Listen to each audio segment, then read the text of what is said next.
actually to the presentation. So why like there's so many people at the back and no one here, so maybe people can come forward if it's not a problem. And still have gift gaps. Not my gift. So that was the first thing. Then I wanted to say that there were some terms here that we noted from the presentations, and I think what's important is that comrades interrupt myself or Dick for that matter, speaking on behalf. If there's ever a term that we raise that you're not sure what it means, okay, rather interrupt me then and there, let me explain it, and then we continue. Okay, we're not overly pressed for time. It's better that we understand and move together than we say anything that is not understood that may be important and left behind. So I think let's clarify issues as we go. I don't know if comrades want us to go through some of these terms before we start. That's a question. We can do that. So that's the second point I want to make. It's about terms and the importance of interrupting us with these terms you don't understand or want to have more clarity on. Then the third point I want to make, comrades, is that everyone has gotten a pack, right? Now, earlier on, Comrade Zola was talking about many things, but one of the things was about the question I raised about the financial economy and investments, right? And there's many other things that has come up from Lucy and that will come up from myself and Pete. And what we've tried to do besides our presentations is we've assembled this pack of materials that highlights different aspects of what we've spoken about. Okay, but I'll come back to that at the end of the presentation as well. So those are the three things I wanted to say before I start. Going back to point 2, are there any of these terms you want me to clarify now before we start? Yes. All of them? Yeah. Okay, sure. Going to the same thing. So I started with the one about real terms versus nominal terms, right? Did everyone get that explanation? So then who can tell me what it is? The one who said yes. All of I heard everyone that is, so someone must tell me what it is. This one. Explain all the terms. But I will, but I also said that I did explain that one. And I want to know if you remembered what I said. So, and everyone said yes, so I'm asking Except now. me. So, no one said no. But I kept quiet. So, what's real terms and nominal terms? I think we're talking about the increase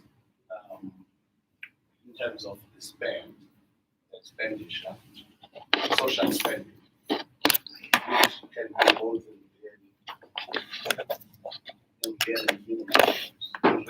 real terms. You can be that if you critically analyze that increase, it may turn out that it actually is a decrease. And we put that example of social economy. And we increase that the government tends to have made, which when compared to the inflation tendencies, it then becomes a decrease in the long run. Yeah.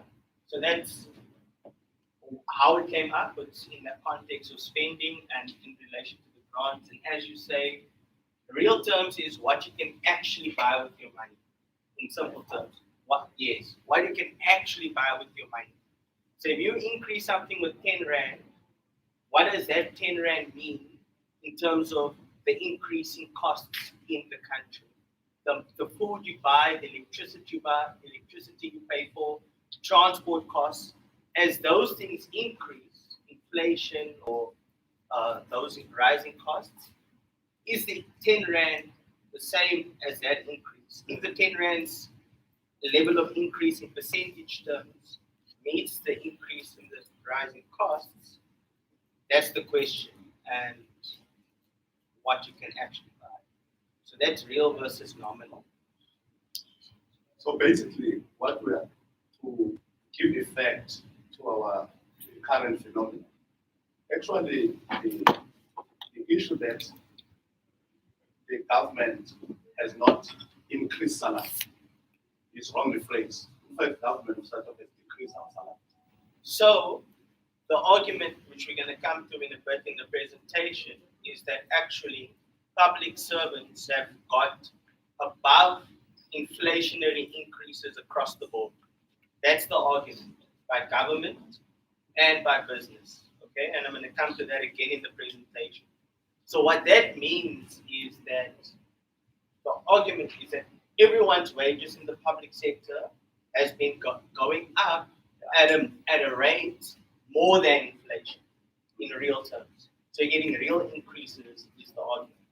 So this is one of the debates we're going to have, okay?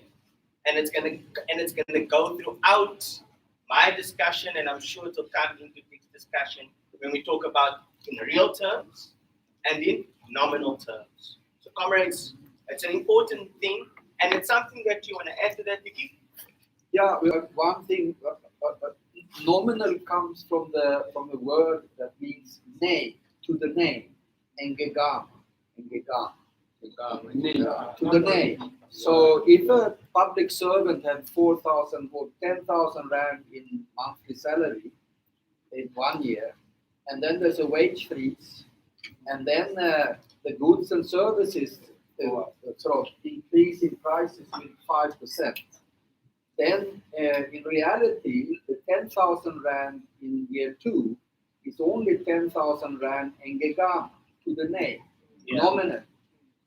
But in reality, really, it is now 9,500 rand, because that is what you can buy for it if it would be in prices of year 1. Yeah. So nominal means engegam, to the name, a dinar. Yeah. So you can always say something in the name, but for us, we want to know, but what does it really mean? No? That's the real terms. So I move on now, comrades, to the second point or concept that Busi raised, which will come up less in our discussions today, but it's a useful concept to keep in your back pocket. And that's the term multiplier. Okay? And earlier on I was saying that it's not like multiplying and dividing. In this context, it's when government spends money, what impact does that have on the economy? And or when you spend on specific things, what impact does that have on the economy?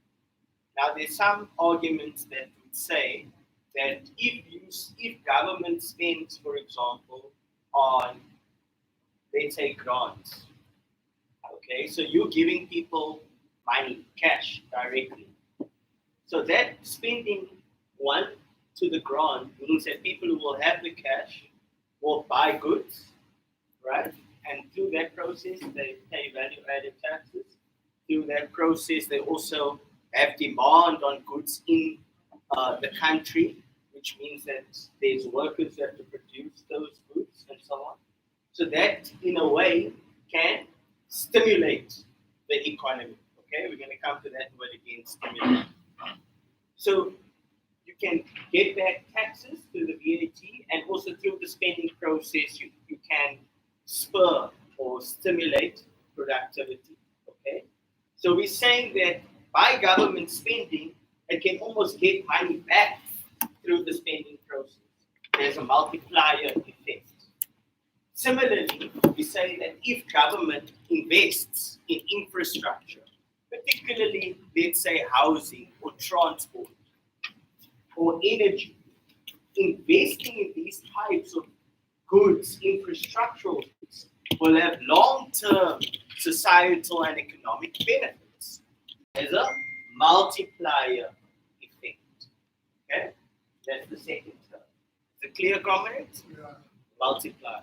So what we often say is that when government cuts spending, it closes off some of the possibilities of that multiplier.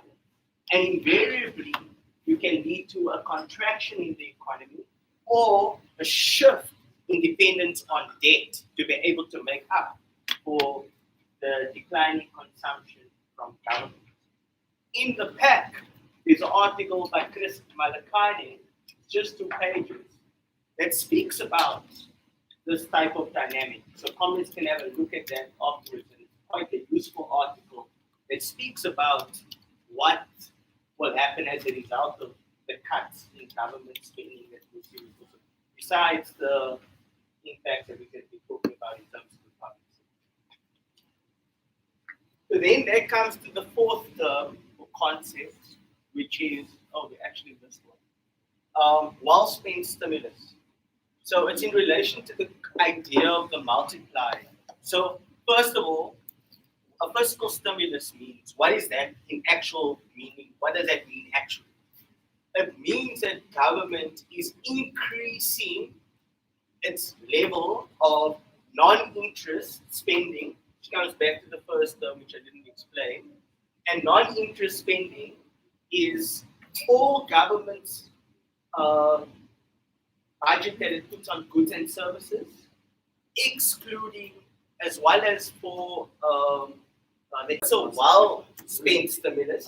You're talking a lot of these terms, Dominic. You must be very slow when you No, do it. fine. Now, this is political economy that Yeah. you're spending, and Yeah. some of us, it's very difficult to comprehend what you're talking about. No, that's fine. Slow me down.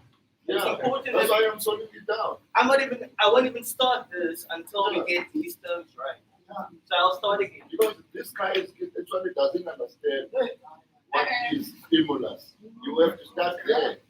Stimulus. No, it's fine. Stimulus is when, Yeah. Stimulus is when you're spending, when you're non-interest. So non-interest again, comrades, think you can come and help. You I was going to tickle you to demonstrate what the stimulus is. Yeah. This is a stimulus. That's a stimulus. Oh, that's a So stimulus. government put money in the economy, so people are starting to Like 500,000. The supposed 500 billion. Oh, But- that's a But- stimulus. Supposed to be. But then when we look at it, when we have to look at the criteria, is this ethical? Okay. Oh, Is it for ethical? all of Yeah. us? For all of us, we must ask, is it, right? Okay. Okay. Bruce, remember Bruce is saying actually there was only 45 billion allocated really, and of that only 36 billion was actually spent. Remember that? So we must ask, so was that 500 billion A stimulus. a stimulus? Okay. Is it the stimulus or is it the stimulus? Yeah. And whether it's a stimulus or not is dependent again, as I say, it's what's dependent? It's caused. The reason if it's a stimulus or not, okay, is if the amount government is spending, right, on goods and services, all those things we listed in the budget. They're spending on all of those stuff at an amount that's more than the level of inflation in the country, as well as higher than the number of new people that's being born, less the people who are dying, the population growth rate, right? The population grows. So as the population grows, you must cater for more people, right? So you must spend more than the level of inflation that the new cost of goods and services, and more than the new catering for the new people that's coming in. So that's the first question. Did government do? And based on the amount that was actually spent, no. All right. But let's imagine it was 500 billion that was spent. Okay, in real terms, actually, then it could have been a stimulus, a tickle, something that tries to kickstart the economy. And the kickstarting the economy will allow it to multiply. Remember, going back to that other term that we had explained. And that is through government spending, you can actually get more as government. And this is what we call growth or development. Okay? And the question then is, what's government also spending on? It's not just a question of spending, it's also on what, right? On what we are spending. And it's dependent on that, on what, that will say if it's a well-spent stimulus or not. So tomorrow morning we'll do a test on this. That's I understand. I'm here with teachers. They like that language of tests. Huh? Yeah. So tomorrow we'll do that. And when you repeat it, it makes sense. We'll repeat it and we should do it and we must make sure that we understand these terms. Alright? So, Before you dive into your regulation, yes. am I correct to say then these terms or concepts, whatever you like, are interrelated in the revenue solution? Yeah. I mean, a multiplier is to say if government is spending money, right, does it result in an increase in the growth in the economy or a decrease in the Like economy? more jobs, for example. Yes. Yes. Does it lead to job creation?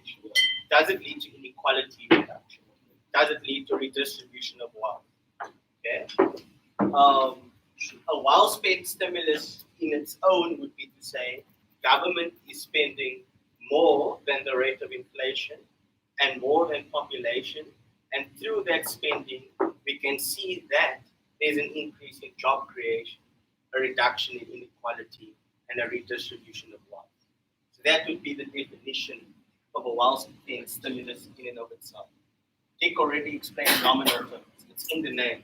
In the real terms would be accounting. The name taking account for inflation and population growth. So on. Mr. Feeling? Hi, thank you. I just want to know, for something to become stimulus, there needs to be a threshold for that to then stimulate a particular reaction. Do we know enough about where our current real situation is for any package to be deemed as a stimulus package? Or would we assume that 500 billion is sufficient? What do we know about our current needs as a nation? There's a number of factors that comes into that question. Okay? And a lot of it is dependent on the conditions within the country. So the question can be quite broad, and I'll also allow Dick to add, but I'll make a more concrete example of your question. So in our country, right, we know that there's more than 40% unemployed, right? It's a fact. There's more than 11 million people. And then all the people that's working, out of that, almost 80% earns less than the national minimum wage. Well, let's say 60%. Let's be generous. That's 3,500. And then the rest, a lot of them are actually in the public sector, which I'll also come to in the presentation. 70% of the rest earns below 20,000 more, like actually 60-something percent. So now that's almost that's like 70-80% of the population, right? Yeah. And of those who are working, Comrade Zama, of the lunch news, of those who are working, we know that they have many dependents, isn't it? Yeah. Okay. So more than 4 dependents that they have to support because of this level of unemployment, which is majority amongst young people, and they are in the house. Yeah. No? So you have this context. Then we have another concrete thing that we know about. Yeah. And that is, so what do workers, those who do have work, spend their money on? All right? And from this we know that a nutritious basket of food for a household of 4, or an average household, is more than 3,000 rand. And we know that for that household, the bare minimum level of electricity is like 700 rand. And transport is 1,700 payment. So effectively, more than 70% of the population doesn't have sufficient money have proper food, electricity, and transport. No? So we have starvation, we have the social crisis. And I'm not going to go into that because everyone here knows that very, very well. So now what? So that means that most of the people in this country can't buy goods and services. Yeah. They're excluded from it, right? Yeah. So now you have a system of a grant. So when you're giving a grant, which also supports quite many people in the family and boosts the household income, it means that you can buy some food, you can buy some of these things. Yeah. So when you increase the grant in real terms, you can see how this would act as a Absolute stimulus. Similarly, we know that there's not enough teachers, there's not enough nurses, and we're going to look at numbers, etc. So, but now the argument is that it's because your wages are too high, that's why we can't employ you. But we're going to ask that. We're going to ask those questions. So, but you get my drift, Sure, right? So sure. that's the kind of, Dick, I don't know if you want to add. Is it about stimulus and all that? Yeah. Yeah, because the reason why I asked But is if you listened and don't, asked but is if you listened and don't, and if you didn't. No, just to say there's a lot of, it's very important if the government, And if you didn't. no, just to say there's a lot of, it's very important if the government is giving social grants or an extra money to someone in the economy. It's very important to which kind of people who get this money. So if you get money to the working class and the poor, you know they will spend this money locally. They will go to the spaza shop. Maybe they will have another sort of go to the saloon, have another haircut also. Maybe they will repair. Maybe they will repair their cell phone. Maybe they will repair their old car and so on. But if you give the sort of money to the middle class or to the rich, yeah, they maybe buy another cell phone, an iPhone, and that iPhone will be produced in China. Okay, so it will be a stimulus to the Chinese economy. Yeah. So it's very important where you get directed if Yeah. you're putting new money in the economy, what you want to happen. So if more people go to the hair salon or more people go to even the shadi, if you know them, maybe these people will, maybe I should employ an extra person here because people are coming now. And then this person gets money in his pocket and he will go and spend it, etc., etc. So that is kind of like a multiplier. I'm glad you added. And There's it's always. effective. There's always. So, comrade, shall we move on then to the question? Comrade, shall we move on then to the questions that Sanomzi wants us to get to? Are comrade satisfied? I'm going to read this question that Comrade Loati asked in the last session that I didn't ask. I asked Lucy not to answer, and that I'm not going to answer. Is there mine in this country? That was your words, isn't it? Is there mine? So I'm leaving that. All right, comrades. I have an hour and a half left to speak. Was this the introduction to you? There was an introductory Our remark. introduction. Okay, yeah, good. Comrades, what is over No, it's very words nice. meant? No, it was important. It was important. I wonder what I should do. Okay, I will also get. I will be less than half an hour. Okay. I hope. All right. Comrades, as the pandemic broke out around the world, many people realized the impacts that neoliberalism has had and in relation to inequalities, but also in relation to the decimation of the public sectors everywhere. The way privatization is quite distracting. The way privatization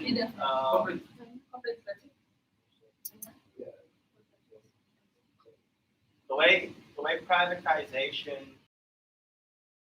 the structural adjustment programs, and the increased liberalization of the financial economy took place following the 1980s. We see the hollowing out of public services. We see a shift in public goods being delivered for people's needs towards the need to create profits. Right? First, the commodification of this, commercialization, and increased corporatization. So, electricity, transport, water, many of these services became privatized. And in South Africa, it was partly done, not entirely. And so we have the editorial of the Financial Times on the 3rd of April saying, now is the time for radical reform. We need to reverse the prevailing policy direction of the last 4 decades. And we need to put on the table, or we need to accept governments, a more active role for governments in the economy. They must see public services as investments rather than liabilities and look for ways to make labor markets less expensive. So this is like the Financial Times, based in the United Kingdom. They call themselves economic and business press journal, and they even recognize that neoliberalism has failed. You know? And they're saying we need to roll back the neoliberal agenda. And at the time, our business press said something quite similar. The editorial, or one of the main editors from Business Day, said that now is not the time to fight with the public sector workers. This was in April last year. But of course, that was the time when the final year of the public sector, of the 3-year public sector wage agreement was reneged on, and no workers received the increase that was agreed to in 2018. But this was actually on top of, and at the time also I should say there was an announcement that 160 billion rand is going to be cut from the public sector wage bill over the next 3 years. And that was announced in 2019 already, and it was reflected in the 2020 budget. And this is on top of reductions to compensation ceilings in 2017 and 2018 of 10 billion and 15 billion rand respectively. And coincidentally, the cuts to the public sector wage bill, the proposed cuts over and above the reneging of the final year of the wage agreement, was proposed or imposed, I should say, considering the way the court ruled it on, just a couple of weeks after the IMF came to visit South Africa and wrote a letter. And in the letter, one of the things that they said was, with public debt on the rise, directors encouraged authorities to focus on maintaining medium-term debt sustainability through a growth-friendly and expenditure-based fiscal consolidation. Noting that the upcoming budget discussion provides an opportunity for authorities to take the necessary reforms, directors suggested reductions in the public sector wage bill, public contingencies from the SMEs coupled with improved tax administration and fiscal compliance. So you can see the proposed unbundling and regionalization of ESCOM, the cuts to the public sector wage bill, and the increased it's out of the neoliberal agenda. And so very quickly, we see governments and business turning back from the very advice that proposed less than a year ago. Now, there's a number of problems with this austerity neoliberal regime. And in the first instance, and it will result in a self-defeating prophecy. And that is really because the idea of cutting government spending, which was proposed at the time to be cut by 260 billion rand over 3 years, of which 160 billion was from the public sector wage bill. So you can see the biggest cut actually came from the public sector wage bill.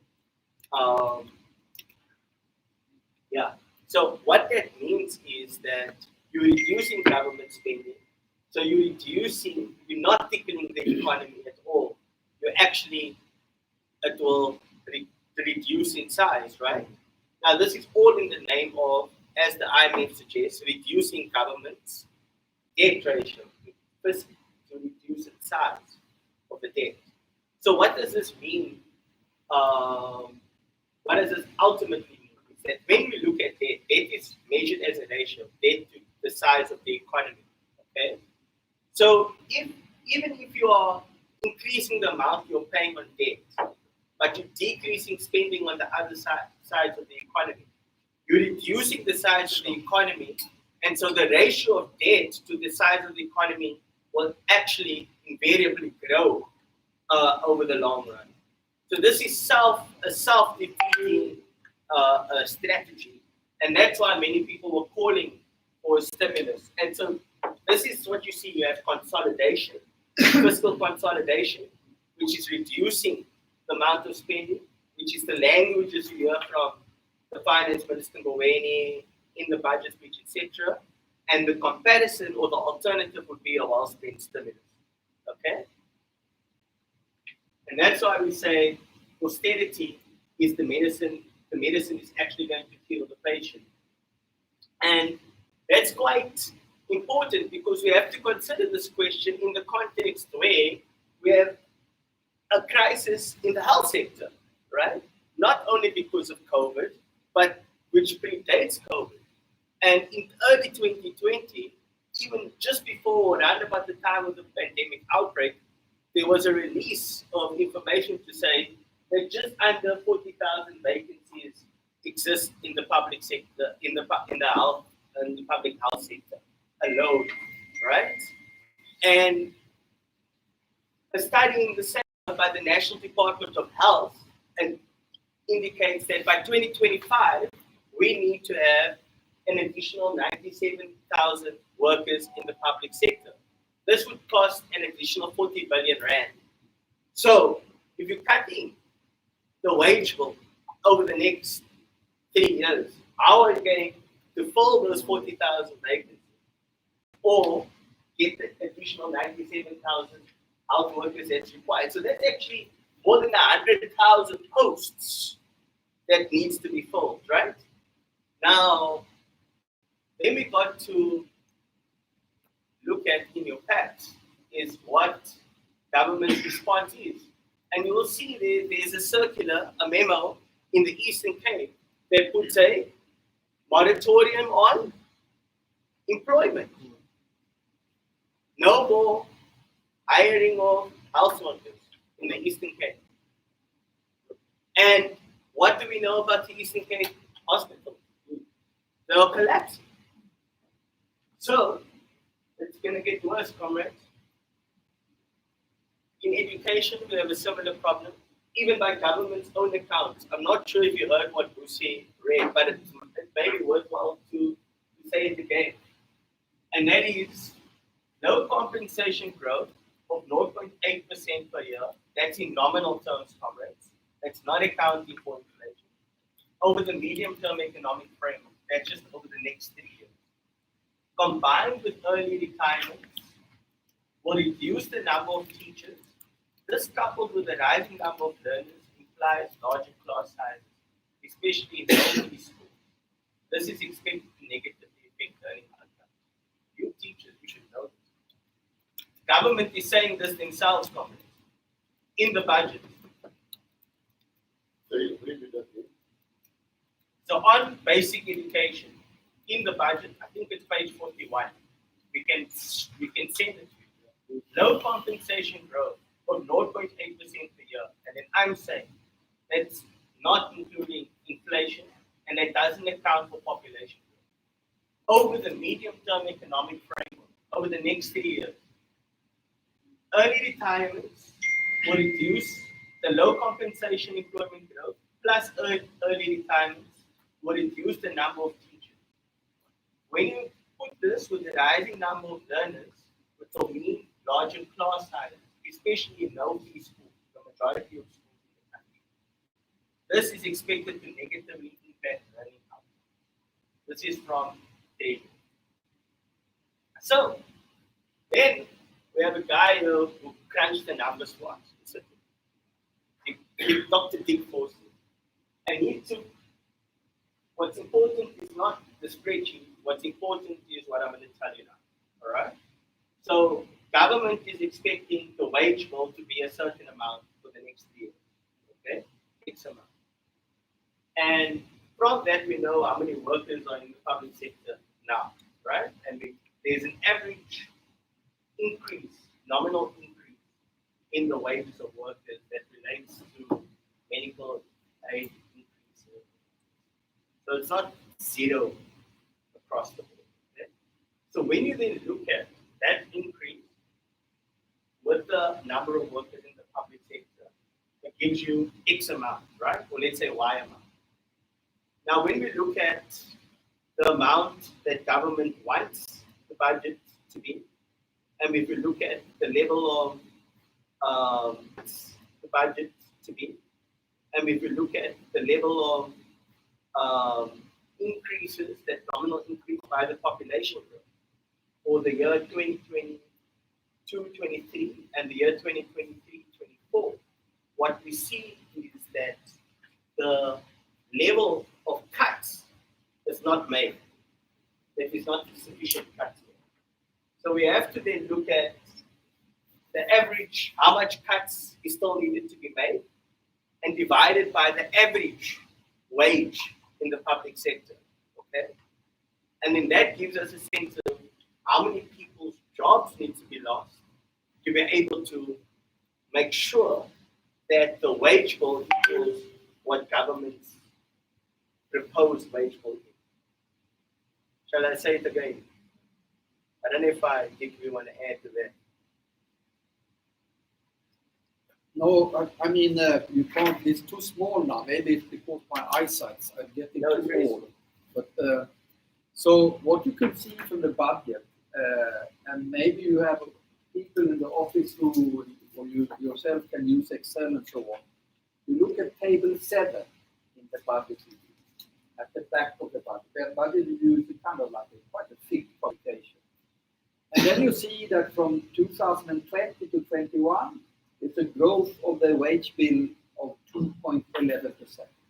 And then you see that next year, 21 to 22, again, there's a growth of 2.11%. And these are years which are in the wage freeze. There is a wage freeze, but the government can't avoid to pay more for medical grants. And it's kind of outside the wage bargain. Then you have in the public sector also something that is called wage progression or career progression.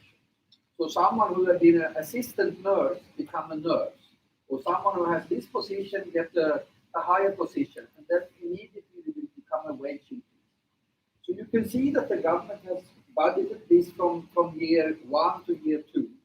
But then the next year, there isn't this 2.11% growth. There is a decline to 0.8% growth. And then the next year, only 0.5% growth. But we know that they still have this sort of upward trend. And the difference between those two, that shows the amount of headcount cut that they want to make. So that's how I did this. But you really, it's, yeah, you just have either you believe me or believe us, or you don't believe us. But this is what the number shows for these. For the second and the third year of the budget plans now, that they want to reduce the public sector employment by about 60,000 jobs in 2023-24. So it's not only a wage freeze. In order to reach the budget plans of the government, they also have to reduce the number of employees. Because the public sector wage bill is not only the wage level, it's the number of employees times the average. So if I put it to you in the numbers that Dick is giving, okay, what you're currently seeing is that government proposed in the budget review for the next 3 years is, or let's look at the outer years in particular, 2022-23 and 2023-24, right? So they in 2022-23, that's 656 billion isn't it, Dick? I can't see now, sort of, I can pick it up. And the annual growth Yeah. in the wage bill requires it to be, will result in 664 billion. So it's 8 billion more than what is budgeted for. So when you take that 8 billion divided by the average annual wage, it means in the first year you're losing more than 18,000 jobs for 2022-23. And by the same way, in the second year, there is a shortfall of 18 billion and some change. And that is resulting in more than 42,000 retrenchments or job losses, which includes retirements and I see Comrade Gordon and Comrade Latanya. You said we can interrupt you. Comrade Gordon. We certainly can interrupt. I'm looking at these figures with keen interest. The reason is very simple.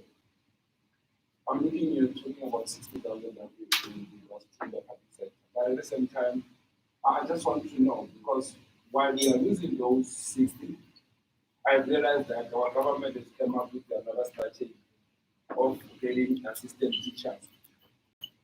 So where do they fall? Because what I'm worried about is that we might find our country. It's in a different budget line. It's a different budget line. Yes. But now, listen to this.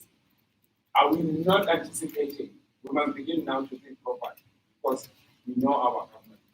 Are we not anticipating that they are reducing 60,000? Basically, it's a strategy where they are beginning to replace quality deliberately so that they can exploit. Because remember, anything that they do while they bring in these assistant teachers, the idea is to say we are creating jobs, but And they show serious exploitation. Because And now they they are show- going to get rid of the real workforce, the qualified workforce. Yeah. They are reducing it with this as a way of saying we are creating one. At the same time, they are destroying that. I don't know. That's where I'm sitting. Spot on. Spot on. As a part of the plan is kind of stimulating retirement. You can only retire if you are 55, 56, 58, 54 years old, which means that senior they have a little higher wages. You want them to live, okay? And also that is knowledge. It's the historical memory of a municipality or those that take care of electricity and repairs or water or something. But these are the people who will maybe take this package. And then you will have sort of the more unexperienced so the quality will decrease. The quality will, And as basically people, fucking things up. and as people see that the wages in the public sector are not especially good teachers and whatever, they will opt out. Isn't it, Comrade Zama, to the private sector? No, but what I've realized right now, it's only not only teaching only. All in government. If you can go to most government, whether institutions or what, they are run by intent. That is how it's happening right now. 90% of all trial, if you go to a workplace right now, whether it's a government, when you enter, these are intents who are there. That is why you find that we find ourselves as a country not being able to produce better because most of those intents, they are just putting them in the deep end without understanding, they are not mentored, they are not. So now, they are spending that money there because now you're saying that is another budget. But that budget again is a problem because that is when they say no, it's a skills development. They take it as a skills development, but that's when they exploit these kids. It's much less and it's temporary. It's not Yes. a fixed budget line. So now what do we do? Because now we cannot have a situation where as unions we must now begin, especially with this conference, we must begin to speak on how do we begin to able to fight that because you cannot start your life. It means you are not active in the economy with 3.5. You can't buy a house, you can't buy anything. So it means all these kids, even our relatives or whether they will remain there not being active in the economy. So we cannot have growth at the same time. So I think we must begin to speak on that. Yeah, my question is from a layman's point of view. And I'm now sitting there and thinking when you ask me a question, whether this workshop should be taught at what level. You know, that's that way, I think we should teach it from the bottom. One, maybe completely going to assist in this question. What sectors are considered the and what this means is in the next 2 to 3 years we're going to need 60,000 jobs in terms of we're sitting at 40% unemployment rates. What are the implications? And, do we have a plan, or does the government have a plan, a concrete plan to deal with unemployment? And lastly, let's include, I think now we've got this question. Do we have enough parties? Yeah. Okay. Alright. But it was just to what Professor was saying. But that's a comment. That's a comment. So to respond and then you comment, right? Okay. So in terms of governments and treasuries plan, they're dogmatic, they're completely unwavering in, they don't question their economic policy. It's an economic policy that's straight out of the neoliberal handbook. The tax on the public sector, as we were saying, the divisionalization of ESCOM and the increased privatization of state-owned enterprises, the way the Reserve Bank is controlled, all of these things, that's straight out of the neoliberal handbook. In spite of the fact that the Financial Times says it's failed. So how is a budget constructed? It's a political question. It's not divorced from your politics. The budget is a reflection of your politics as a government, okay, and your political agenda in effect. And there's a neoliberal agenda that's being advanced here 2.0. And it's an assault. It's an assault, literally, all right, on the public sector. So if you're attacking the public sector, what does it mean in favor of? Huh? So you need to attack the workers, you need to attack all of it. So that's why how the budget. So besides the technicalities of it, that's the ultimate question. Okay. So now what we'll invariably see from this is, as I was saying in the beginning, the growing debt problem rather than the fixing of it. And I'll put the growing of the unemployment problem. And as it's not only to the reduction of the teachers, people may say, oh, there's only 5% of the public sector, but we'll come back to that question as well. It's not that much. But we must put it in the context of population growth rate, how many more people are dependent on it, and what's required for just recovery, as Lucy was speaking to. But as the economy contracts, as government retrenches, that emboldens the private sector to do the same. So it's not just through this retrenchment, it's through that overall framework. Through the unbundling of SMEs, you'll have retrenchments from there. Through the contraction of the economy, the private and the emboldening of the private sector to retrench and not increase wages, you'll have further retrenchment. So that's the situation. I don't know if that answers your question. Comment, do I to your comment? No, my comment was what Professor was alluding to. There was a. Sorry, can we keep comments and for the end and questions for the break so that I can, because I'm worried about Dick's time and he's kind of. No, it's actually a question. Okay. Because there was a. Very well played, Duarte. Yeah, there was a. I don't know whether it was last year before lockdown or it was 2019, whereby people were encouraged to 55 to higher. What happened to that? Was it part of this what you are presenting? Yeah. That's what So there were 30,000 or was it 40,000 already triangles 30,000, yeah. in college and 4,000. 55.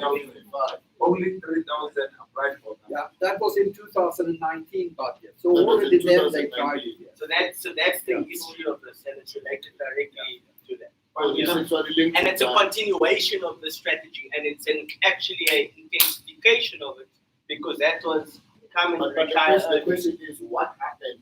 Was it blocked somewhere? In that No, what the happened? problem, no the problem favor. was that they have said that this will take place without any reduction in the pension. There will be no penalties There will for be no penalty. early retirement. Yes. Then they found out that they couldn't match this with the law, with the government employee pension law and so on.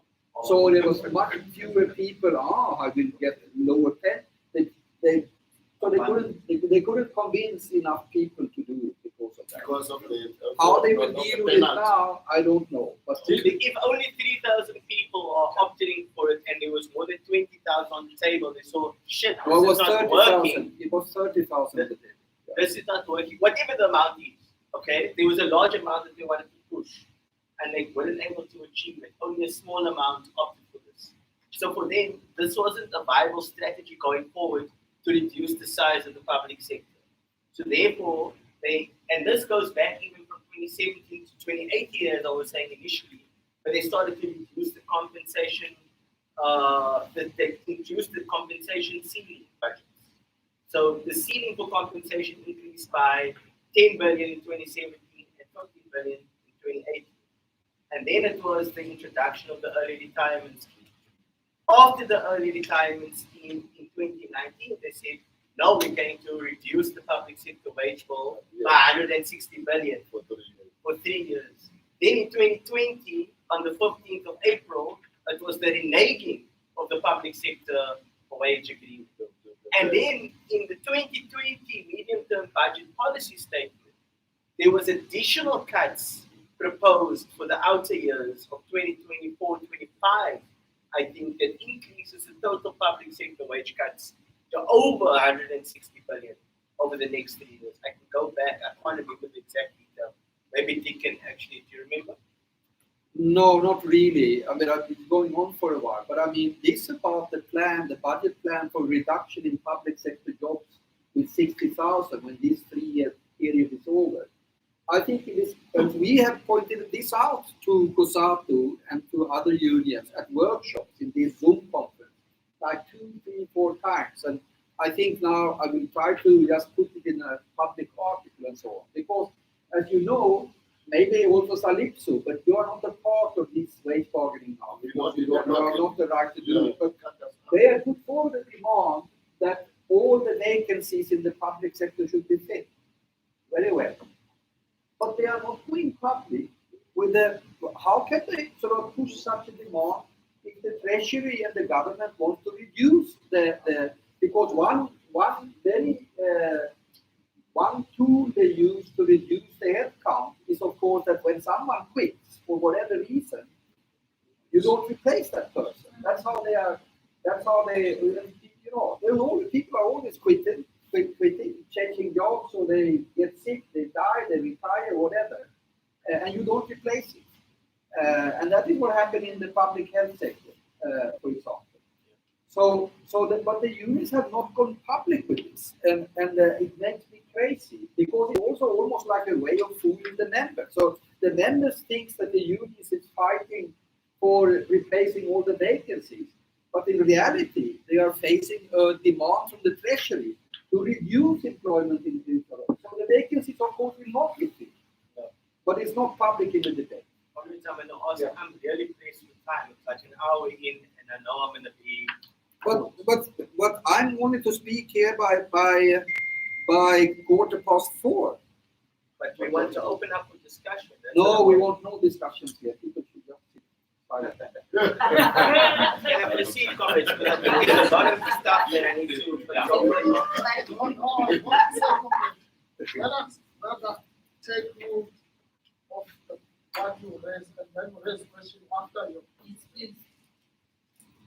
I'm happy with that. So, comrades, I think we get the point here. There's an attack, and it's an attack that's come up for a long time, and it comes out of this neoliberal framework.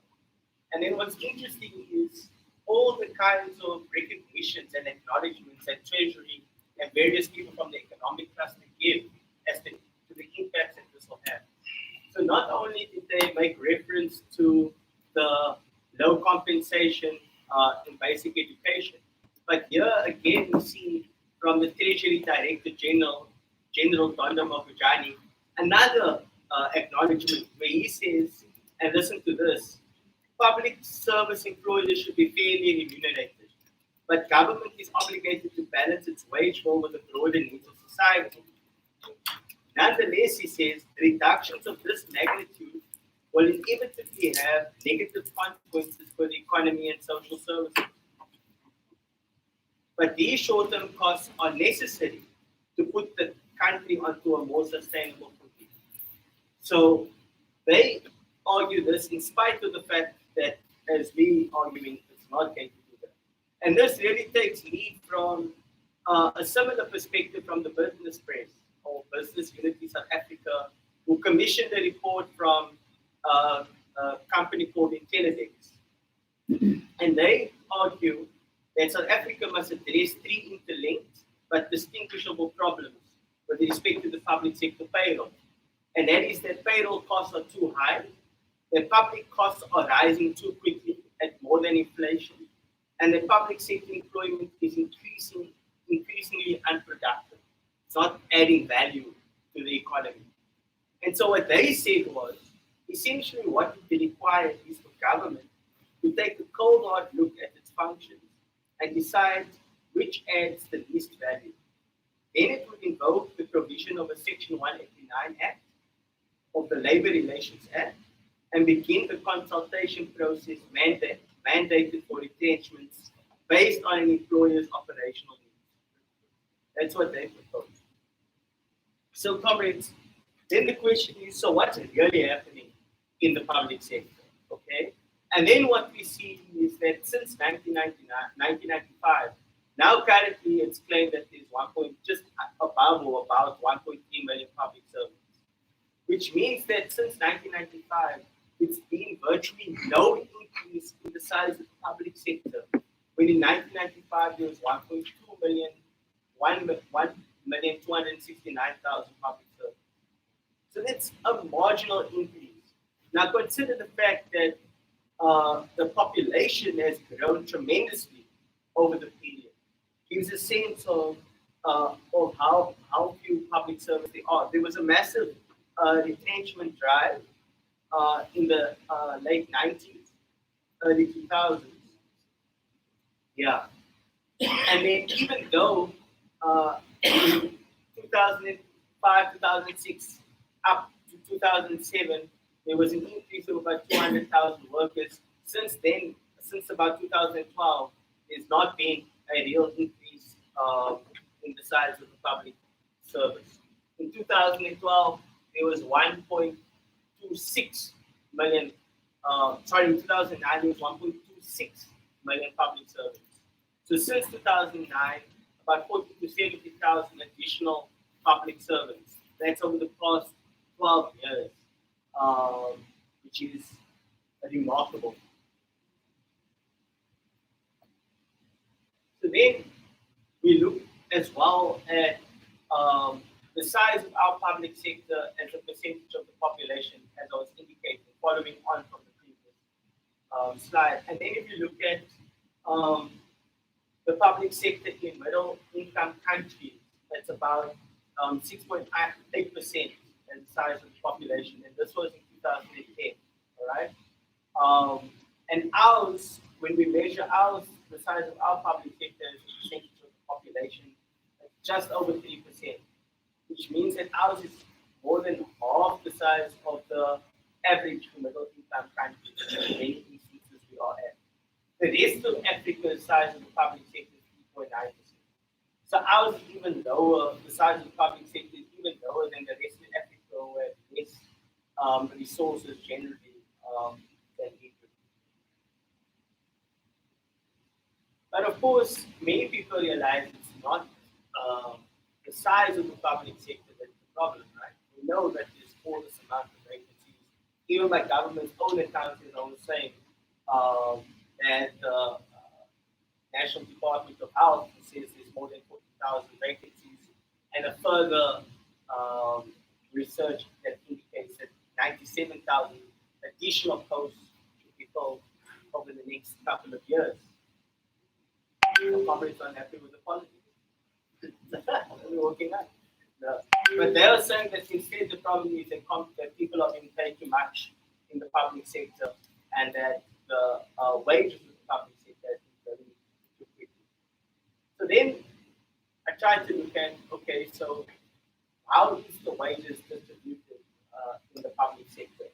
And then pulling from data from Treasury, you see that when you look at all public servants, most of them actually earn just less than just under 200,000 rand per year.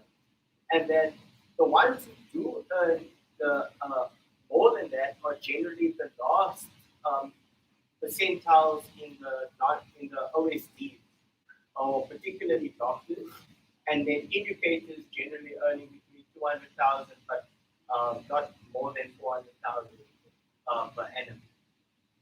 But doctors in generally account for about 8.6% of the total public servants and account for about more than 30% of the total budget. Going further on this, we see that, as I was saying earlier on, and this is from Michael Sachs, that in 2016, 2017, about just over 60% of public servants earn less than 20,000 rand per annum. I think a lot of the increases came around 2006, 2007 with the establishment of the occupational specialized specific dispensation, the OSDs. But that was just to be able to get public servants, professional public servants, level of remuneration compatible, level of wages compatible with that in the private sector, and it wasn't even entirely so. So then, going to look further, we look at, so what were the wage increases of teachers, nurses, and police and correctional services? And this generally makes up the largest percentage of the workforce of the public service. And from this, we see that in effect, between 2009 and 2010, this is after the implementation of the OSDs, and 2016, 2017, that the average annual growth for teachers, for example, is 2.4% in nominal terms, and for nurses, it's 2.1%, and for police and correctional services, it's 2.2%. So over this period is actually a real decrease in wages, and not a real increase, unless, of course, you're going through the wage progressions and going through the quintile in a big way. But then you also hear this attack that when we look at the public sector wage model compensation as in just rand terms, that it's more than tripled from what it was in the early 2000s, 154 billion to now more than 580 billion. But this is completely misleading because when we look at compensation as a percentage of total spending, so that basically accounts for kind of everything will rise at a steady rate. You can imagine. But then we see that actually from 1996, since the class 96 class project, there's been a major reduction in the spending to come as wages as total of government's total spending, where it used to be 40% of the total amount of government spending, to now where it's only at 32.8%. So remember when I was speaking about even South Africa, the business press are saying that we should not attack the public servants. She changed it too in a big way following the budget this year. Where she says that Ramaphosa finally did what he had to do. And they are quote, it was an audacious budget. I want to go down politically. The biggie is the public sector wage bill. It's an open wound in the relationship between the Aidc and society. A strike with some sort is inevitable. Unions will have to send a signal that they cannot be completely ignored. This is now more than almost 2 months ago, and nothing has happened really.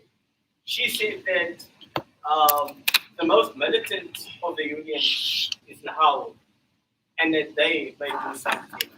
But she says that even though the PSA and FEDUSA have maybe been more vociferous, that they've been speaking out more, they've never mobilized, they've never put people on the streets. You can't count on them. Where's Sato been? Sato hasn't done anything since 2007, 2008, really.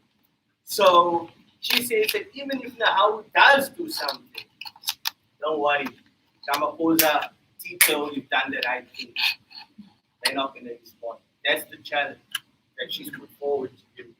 And they're quite confident, I think, and that's because they even got the backing of the courts. Now the question is, what should we agree that it's a good idea to fund the reneging of the third year of the public sector wage agreement, and that everything that has been said, all the attacks are not true, right? All the things that they said is not true. However, we can say that the top levels, I don't know who was saying it earlier, I think it was Gordon or someone was saying, let's look at the very top levels of the income bracket and say how that can be reduced. I don't think that's an argument for others to make. I think that's the argument for unionists. Because that's the argument for unionists. Because that's powerful if you're making that argument. But in addition to that, earlier on, Comrade Zola was saying, when we demand 6% across the board, what does that do to inequality, right? It can deepen inequality if you look at 6% on 100,000 per annum versus R1 million per annum, okay? So we're making a proposal as AIDC to the public sector union. It's two parts. First, you gotta fucking fight, all right? Otherwise, we do. Secondly, in the fight against the reneging of the public sector wage law and in the proposals for the next wage agreement, rather than across the board a 6% or a percentage amount, we're saying demand 1,500 rand across the board or 2,000 rand across the board. And from our calculations, you can see by this table, this means basically that everyone from level 1 all the way to level 11 will have an above CPI increase, okay? And at the level 11 tax band is our income bracket is 522,000 rand per annum. They're already quite well off, which is just above inflation.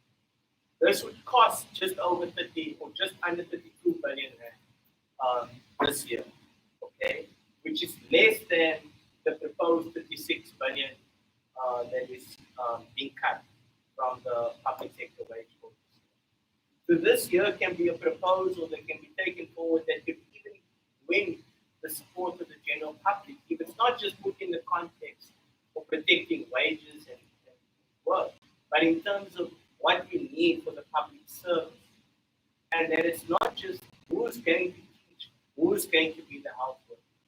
And in that way, it's not just the public sector union. It's as Zola said in the beginning, it's us as community.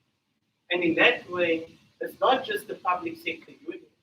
It's as Zola said in the beginning, it's us as communities and rooted in our communities, asking for a just transition, for a just recovery from the pandemic. Thank you.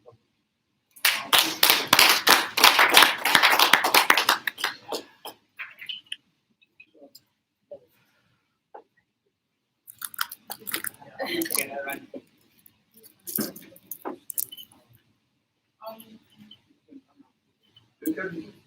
Oh, now you're running from the kitchen. Comrades, it's now time for a session for question and answers. I'm going to ask Comrades Namze. Yeah, I'll take Conrad today and I'll take the question. Oh, okay. As we have 2 rounds of questions. No, let's have 1 round of questions because now it's already 12 o'clock here. Take it too much time. Okay. Because we want to put on the chair.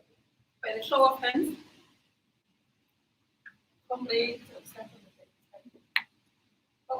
Comrade. Comrade Duarte number 2. Comrade Sefaza. Sefaza number 3. In the other end, Comrade Yaro number 4. Comrade Jabo number 5. 5, 4, 3, 2, 1. All right. Let us start with Comrade Huwa. Yeah. That's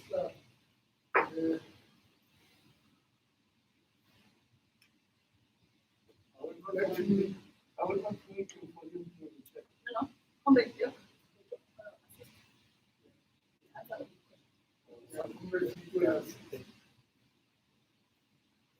Yeah, thanks, sir. Let me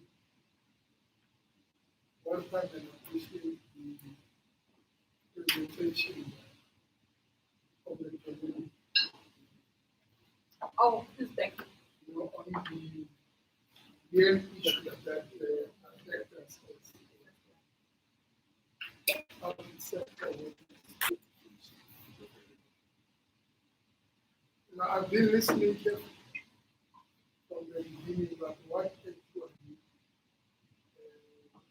prompted me to raise my hand on the last part of this training. You see, there was an article where in which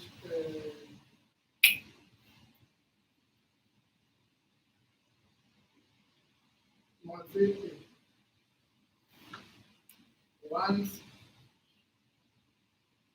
addressed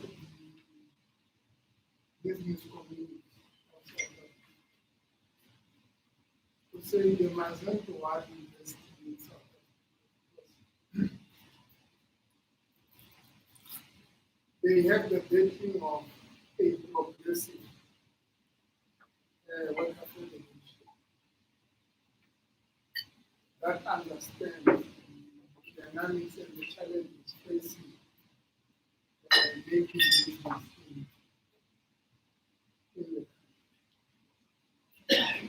Now, Comrade Dominic has just, raised an issue where it said the government, on the other hand, has got the backing of the court in terms of letting it grow without visa. Now, one begins to wonder, to say, we've been relying on the court, to arbitrate where there are disputes between employers and workers. Now, one wonders if this is going to be the trajectory in which now the judiciary working hand in glove now with the government to suppress workers. How are we going to go? Because as mere shop stewards and unions, we rely on taking our disputes, particularly if they are not settled or addressed adequately. So we'll take the matter. But now when we get to the court announced that the government maybe can be clarified. I don't know whether you captured me. Okay. Thank you. Number 2.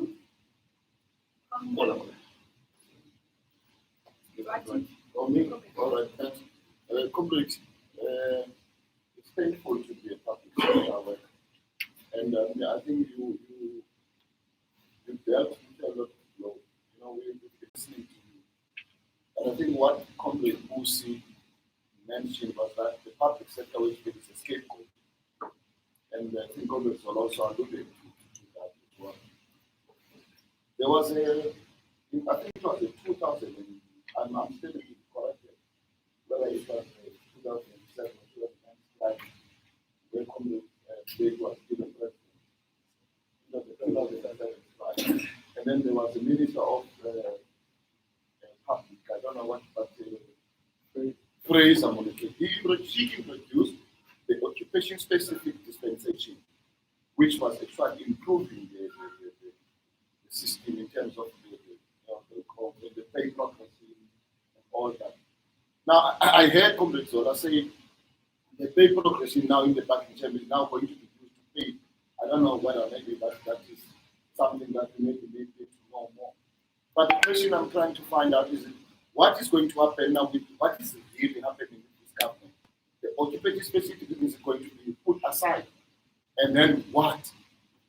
Because you mentioned in your presentation that 60% of the workers are earning less than 20,000. And it's a reality after tax deduction. So I think we need to know really whether we are the liability of this government or what is it? Where exactly do we belong? I think it goes back to your question. There's no money in this country. Right? That question can be better answered by the Content.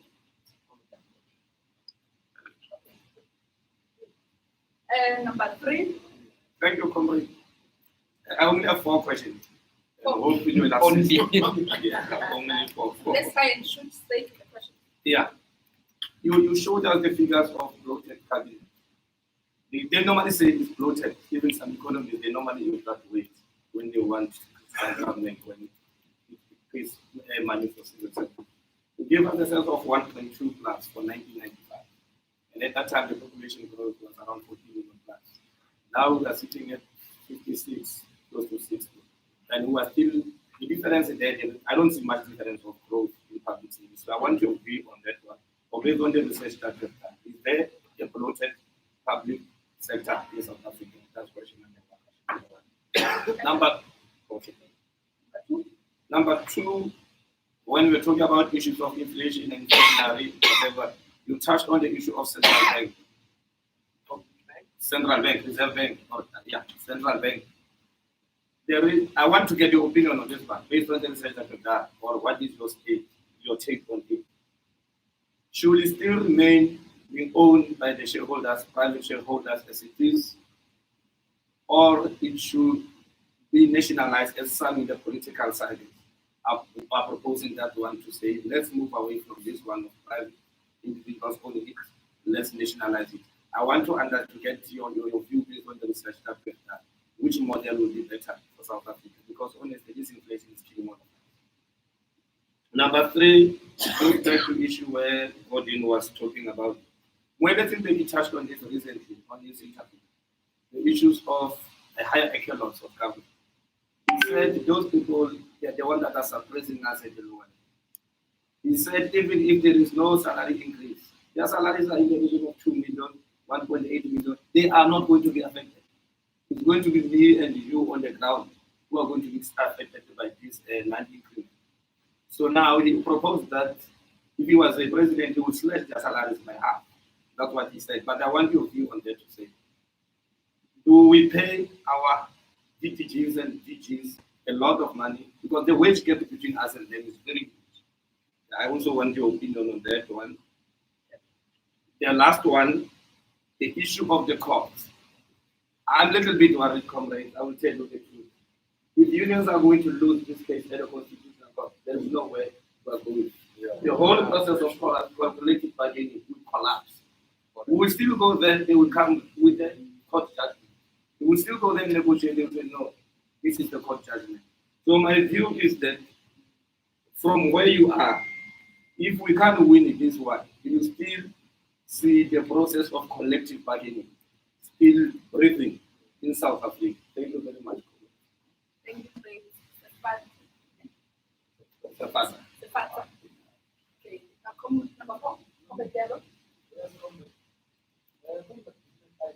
I think you comrades doing this research to find some kind of and I'm wondering, with the presentations to come that you advise based on all of what you see and the effects of all these budget cuts? If yes, what do you do? And if your advice are not implemented? I'm raising that question because you see this likely NGOs like people under law sometimes taking government to court and interdicting government. Can we interdict government not to implement these budget issues? I'm not sure about it, but if the government is continuing doing that, can we interdict government and say, no, you can't do this until you have resolved or you have addressed certain issues that you think you did not take into consideration when we're negotiating? Thank you, Comrade Yaro. Last but not least, Comrade Jabu. Yes, thank you. No, I heard the conversation, but I want to check, especially both of you that in terms of the enumeration. There was that commission that was going to look into the public sector salaries specifically. How did it work? What happened? Last time when I checked, it went to education said lastly it was going to health, and I don't know whether it's that. Then I so wish to be updated any information. Then the second question is the last one. There is this song that has been said by people ever since he was appointed as the Minister of Finance. His song is saying public sector workers, they are overpaid. He's been saying when he sings, they get head and he gets. But I don't know about public sector workers. They also interfere. How true, according to the research, compared to the global workers for the public sector in particular? For an example, I'm not sure of this fact, but I was told once that some government employees does not pay tax in one of the countries, but here they don't pay, whether they are a soldier, whether Roger, but they pay tax. So only those two things. Thank you. Thank you. We are going to give Comrade Nick a chance to answer those questions already. No, I think there's some questions I'll throw back to you and some of you on that. Comment Kue, I'm going to come back to the question of the course because we came up more than one. Comment Duarte, I agree. Public sector wage spectrum. To my knowledge, I didn't know always be, but comment apparently the cancer is always always be the cancer. Oh no, can I just clarify that proposition by government only? Government is saying we don't have money for the security. Yeah. But they are saying we are helping with the problem. We take from your leave encashment, we take from your resettlement allowances, we also take from your gratuity. take from it, there's a fourth thing that we are actually mentioning. Pay progression. Yes, pay progression is traveling allowance, settlement allowance, pay progression, given cabinet. That's the one that you have.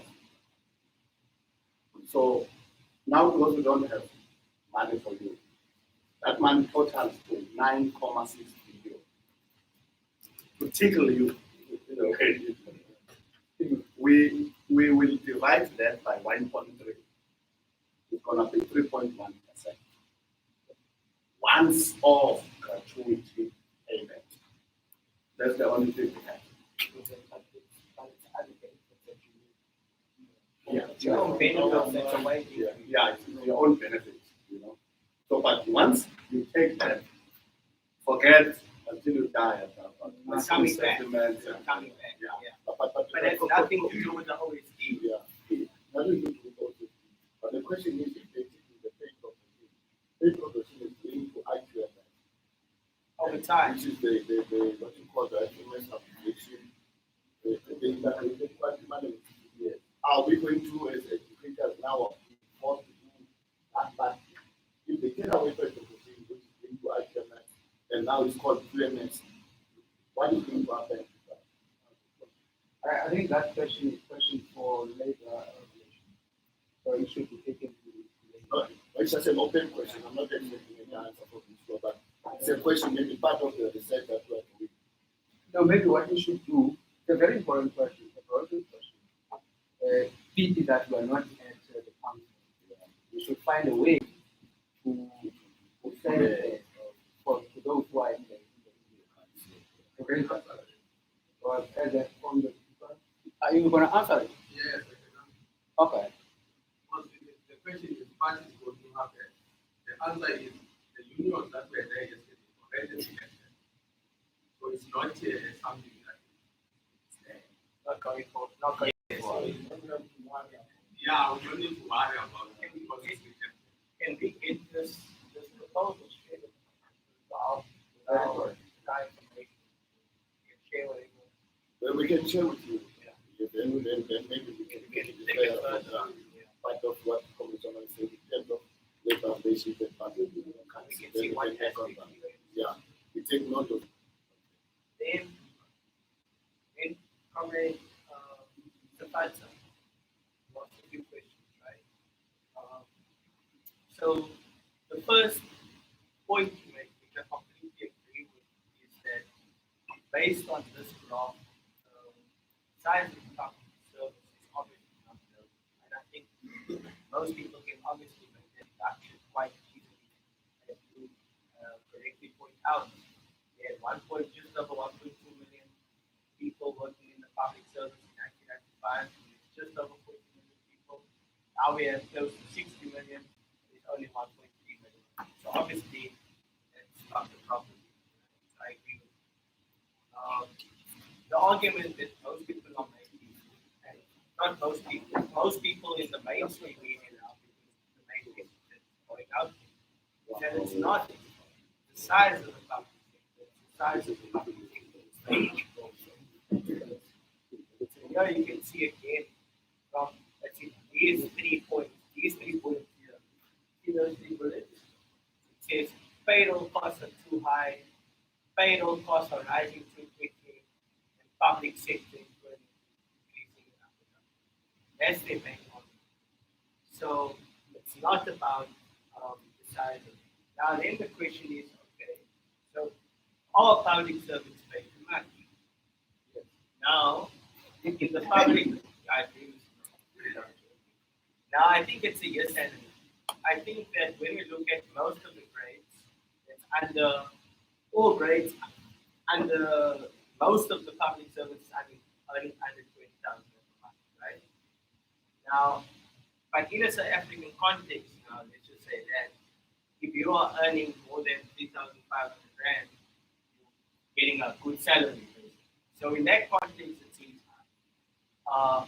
But what the public service has done is that it's actually reduced the level of overall inequality in relation to working within the public sector, which is probably a good thing. So the question is really a political one. we should argue, I think, that workers should be paid a proper wage, right? But I think we should also consider that within the context of what is a living. And that means that it should also mean that there's sufficient resources to invest in infrastructure, development, and all of the things that contribute to people's living. So I don't think that as a public worker or as a socialist, we should want to be paid 50, 60, 70,000 whatever per month plus. Instead, for us, it should be that with the proper decent wage of, let's say, 20,000 rand a month or up to whatever, that is comes with a proper housing system, a proper transport system, proper education system, so that you don't have to opt out from the public sector to go to the private sector where it requires a lot more money to finance, because it's about profits. So it's a political question. So if you're arguing as teachers, well, we can't teach because of these conditions. We need many more teachers. Plus, we need the development of transport. Plus, we need, and we all want to be paid a living wage, which encompasses all of this. That's how we must think about it politically, and not simply as, I don't know, that's what I think. And then just to say that in terms of what size a public sector should be in general, there's no like in principle agreement on what the size should be. I think that's also a political question. And when considering again the large amount of people who were excluded, the majority of people who were excluded from the South African economy for a long time because of apartheid, one of those things. You can imagine that there's a need for a large public sector because there's a lot of work to be done. We have lots of housing that needs to take place, lots of electricity, lots of all of these things. And we are the public, if you're doing it for public good, for the public service, that means you need people to do it. So that's, again, where I think that it can be beneficial.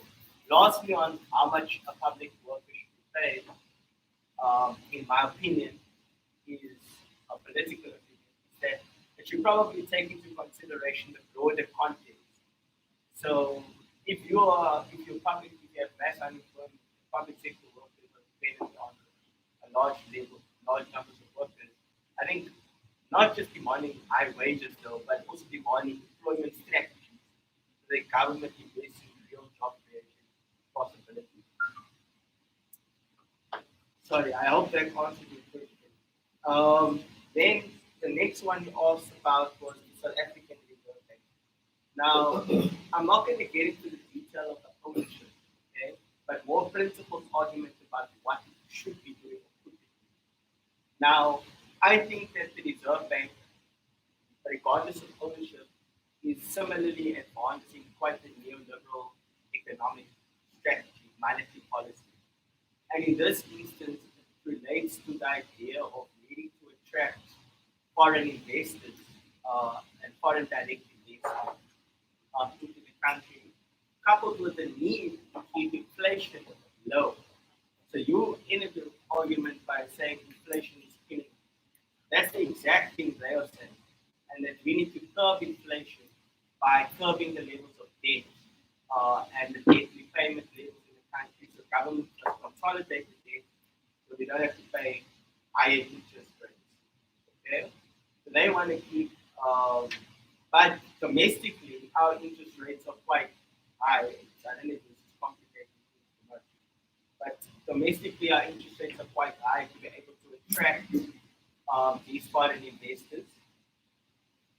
And we have this macroeconomic policy that lowers spending to reduce our debt level to ensure that our external borrowing, external financing doesn't come at a higher debt level. I think that makes sense. So locally, our debt levels are high to be able to attract investors to come here, but we have an investment or monetary policy that tries to make sure that our borrowing possibilities of borrowing is good, our credit ratings are good, so that borrowing from foreigners on foreign, I should say, foreign creditors are not so high. So that's the main thrust. Okay, so with this, if they embark on the policy of let's say printing more money quantitatively, which they can do through buying government bonds, then means that there's more money to spend in the economy, right? They can do that. And they did that to a certain extent during the heart of the pandemic when they bought bonds, but of the secondary bond market. What we are arguing, and if you want Chris Malakan and your point of this on, that we can actually go directly to the primary bond market. We can buy bonds directly from government and provide financing directly for government. Their argument against that is actually the argument of inflation. Right? We saying that if you use this money and you do it in a way that invests in work, in job creation strategies, and in multipliers, that we can actually mitigate, we can combat the possibilities of rising inflation or hyperinflation in this way. So yes, to answer your question politically, I agree. The Reserve Bank, we agree as the South African Reserve Bank will play a much more redistributive or supporting a much more redistributive economic policy. I can reduce interest rates domestically to 0%, which means that it would be easier for us to borrow, purchase homes, whatever. But even that, we should demand the government does a lot of that too. So, Dick is pretty experienced and knowledgeable on this as well. I mean, you can hear from Dominic that he's focusing on the policy of the central bank. And the policy of the central bank is kind of decided by the governor and the governor and so on. And there you have a lot of things that they are not doing that they could do. Then, of course, the issue that the central bank of South Africa, I think there's only one country more which has a private central bank. And it is a crazy arrangement. Okay. But if you should go for that, rather than speaking about all the policies that Dominic is mentioning, or if you should go for both, I think it depends on are you prepared to expropriate these shareholders' assets or not? Are you prepared to take this confrontation with the business press and the bourgeoisie in the country? Because they will say, oh, you expropriated private property, soon you will do this to us too. No. So if you feel that you are strong enough to take this thing, but if you feel that you are not strong enough to do this thing, you should pay them kind of market rate for the shareholding of the central bank. Then I think you shouldn't do it because it becomes too expensive. So then it becomes kind of like an issue of political strength between the progressive camp or the Labour camp who wants to have a normal central bank that is owned by the nationalized, and the bourgeoisie and the conservative and the reactionary business press. Oh, it's whatever, like that. Oh, it's a socialist government. They are coming for our asses too now. If you don't want that, then you just discuss the policy of the central bank. And so I mean, when Julius Malema and others raise this issue, I can see it's more like a symbolic issue for them. It's kind of like, and it is important too, but it's more like they want to appear so damn radical, and I don't think that they are so radical any longer. I'm sorry. So because our nationalized sounds very good. And that's the main reason why it's not because it's scared of socialism. I absolutely want socialism, but it's more to the substance of what needs to be done rather than the. If you really would have a progressive or socialist government coming to power in this country, of course it would nationalize. It would. Yeah. Because then it would do a hell of a lot of other things also, which also would upset the business. So, yeah, it would do it. So we agree. So that's basically. So, but it's you can't see. Sorry, but you can't see what the South African Reserve Bank is doing outside of the political decisions taken by the South African Reserve Bank is doing outside of the political decisions taken by the government itself, which is aligned with the broader political economic direction that's been taken.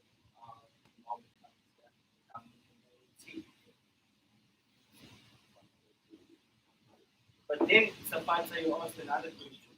Like the one for collective bargaining, the one for the COP. So, If unions loses at the Concord, what will be the process of collective bargaining? so besides, in addition to that, we did directed deputy director general. Or the DGD at salary. Yes, I think they do, and there's many others they can make. Now, before I answer the question on the points again, I'm going to go through, I think it's comments here asked about do we make presentations to government. And largely we don't as AIDC. There's occasions where we do. Sometimes in relation to SARS, where we've done research in corporations to shifted profits to avoid paying taxes and waive their fair share in wages. But in addition to that, we don't really do much. Reason being is because, as I was saying earlier on, this government is quite unwavering. It's not challenging, it's questioning of this neoliberal agenda. Okay? So because of that, trying to lobby government is just useless for us. For us, the main thing is to try and sit here with comrades like you to try and shift the balance of forces. It's a class question, requires a class and a working class response, right?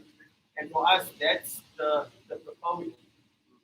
And so then the question goes back to the courts. So what if the constitutional courts working with government? So I actually have a different view on this comment, and you might not like it. But I actually think it's useful in a sense that the constitutional court in some ways is saying no, that there has to be a separation between what the executive, the government, and the legislature says, and what the judiciary says. I think the separation of powers is important. Okay? And we can think about it like this. Imagine you have a reactionary or a right-wing force, Comrade Jabu and Comrade Ntola, who takes over or tries to challenge the budget, right? And they say, actually, no, for this and this reasons, this government, and we have a left-wing government in power, and they say we must challenge and push a more neoliberal agenda. And they use the courts to do it, and the courts, they've been in the courts because they make a good argument. They can go against progressive and socialist forces. So I think that it's useful that there is the separation of power. We cannot relinquish our power as the working class in the court system. We should, however, defend the judiciary because it's important, and we've seen that there's been important gains that have been made through the judiciary that I think actually helps to defend and extend the possibilities of fighting as working class forces. Having said that, it's within that context that I think that we have to push further than the court system. And it's actually only through the agitation and movements that we can build the political vehicle that Comrade Tobeli spoke about yesterday and that Comrade Zola was speaking about today that can advance the struggle in a meaningful way. And that's where I would say, and this is where I'll end really, I won't answer the question of the collective bargaining council and what it means for them. I don't know. That's for workers to decide. That's not for me to decide. But what I will say is, if government doesn't fulfill its agreement, what do you go into that process? That's what you have to pay. But if it is about this struggle and what we're going to do, I think one of the key things that we have to consider outside of the court system is getting rid of the finance minister, who's a massive impediment right now, is a blockage to anything, any alternative, and maybe getting rid of him can be that's not the solution, but maybe that can be the basis for a much broader struggle against the current neoliberal agenda. And so maybe we should be saying Tito must fall in October and walk all roads to the medium-term budget and get public sector workers, communities, ESCOM workers to fight against unbundling at ESCOM, and let's try and, over that period, bring this country to a complete standstill and tell Mboweni must fall and get the president to sack Mboweni. Thank you, comrades.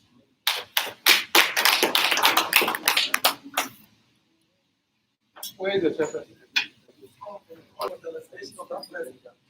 All that. Comrades, I think it will be proper for us to give Comrade Amanda and Dominic another big round of applause. But you've raised very important issues, and I guess that Comrade Jazz and Comrade Bongani have left up some important point of discussion moving forward. Now it's almost 3:45. Two things. I want to propose that we just wrap up and come back here. I initially thought that we can have a 5-minute break. Comrade Dick is ready. Immediately after Comrade Dick, Comrade Jazz and Comrade Twati will wrap up the session. That's accepted. Comrade Four and Comrade Dick.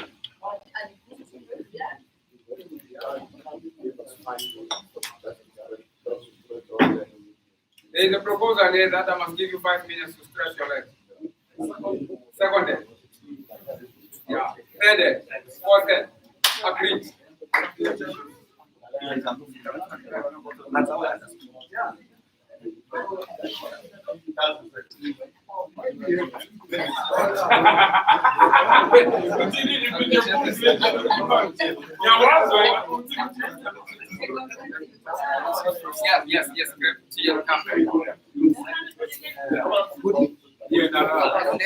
Evaluation form of the conference.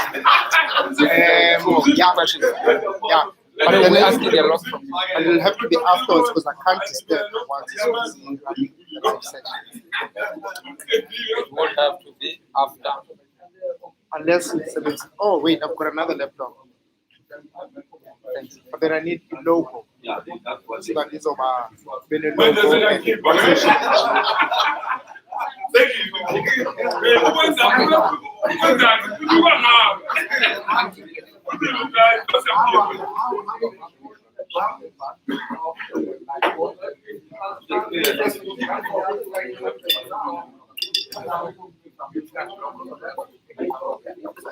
Thanks.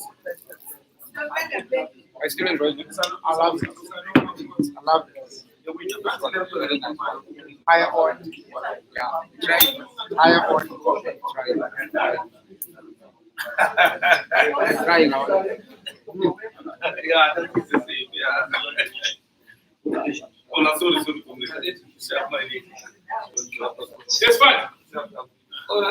Estamos en el Panamá. Yeah, I was in Calais.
That's our law. That's sort of like a law.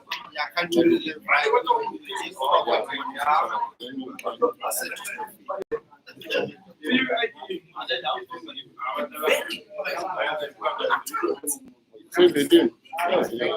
You can send the words into like documents. No, send it to me.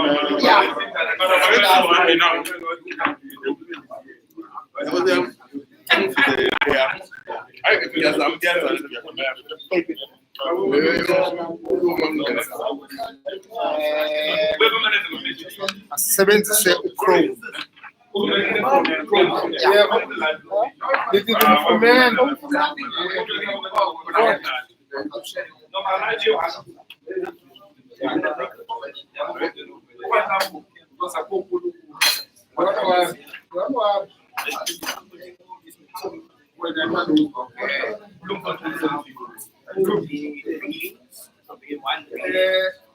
Always normal potential. So there's always initialize.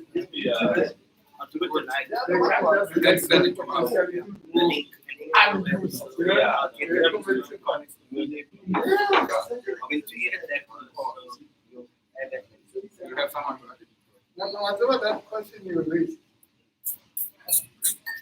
When I'm talking about I can't take you away from so far and come and sleep so far. I'm responding to you. No. Because now government will start taking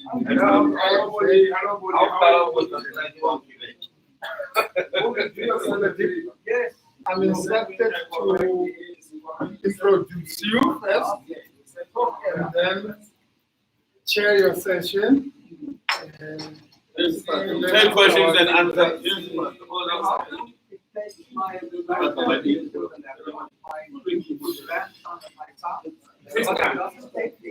Mr. Expert, please. Comrade,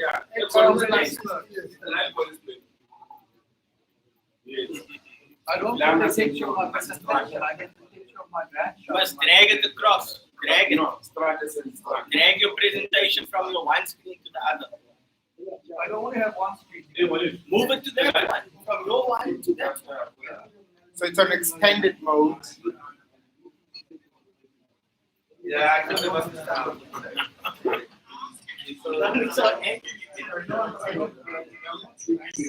But your last question, the object. I mean, from there.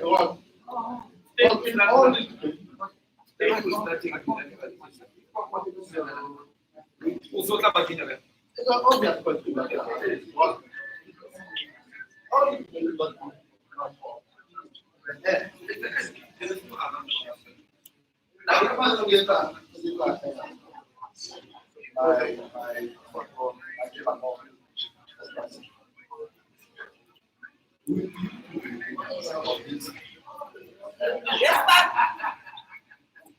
Phakathi ukwenza wakhe demand njani ungazazi problems kakuwe wena zazo zenza bhetele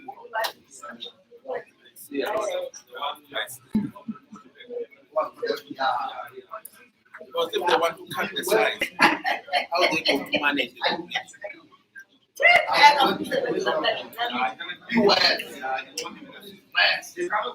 akayifuni office uthisha yasikave kwazweni batalwa mahali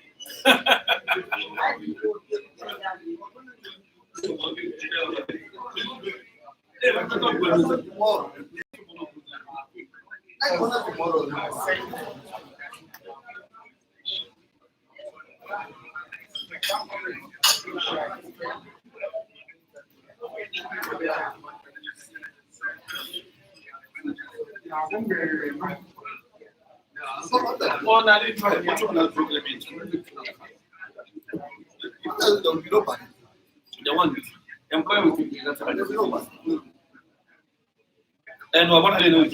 Looking now that they are putting the representing this. They are hiding behind that they are doing that. All right. How to say to them,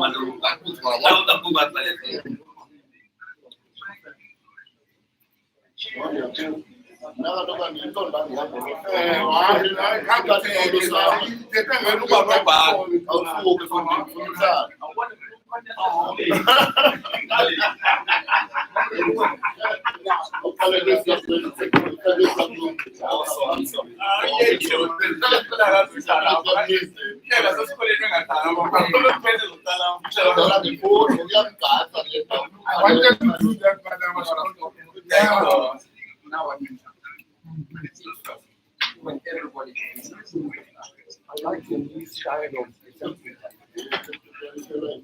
yeah, the new style. The old style was not. can't just. But I will do as usual, screen and shop. That can't connect it again. Because you mean I'm not the president of this. No. Yeah, but it never- Okay, let's do this. Zinaweza kuya because of the signing in.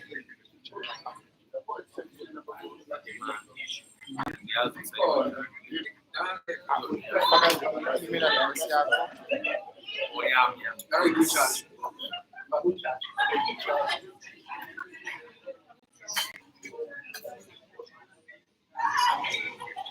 Comment.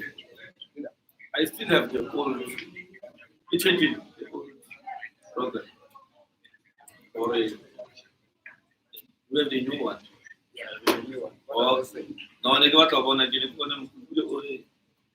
Comrade, Haji Bato, but no prison. Or not today. Not today, still. Yeah, first and second year. Oh, okay. But they are tomorrow. Oh, capture.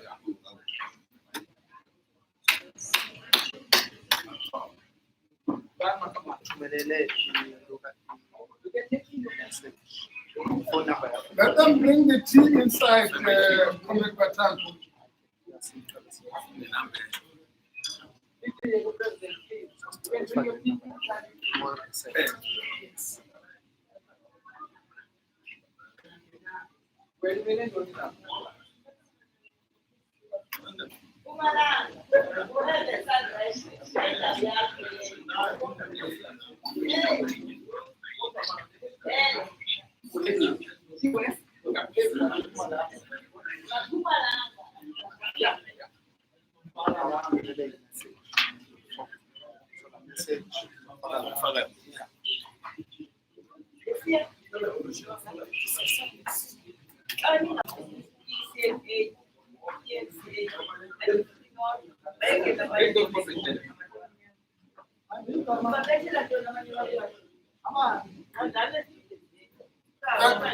Thanks, Comrade. Can we get your attention?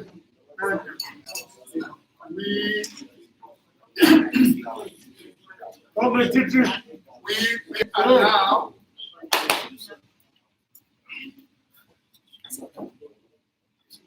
are now going to deal with the item on liberate the GPFs to save the public sector waste.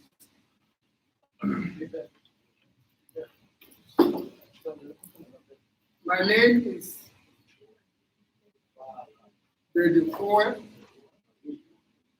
Aidc, just like your child is calling you.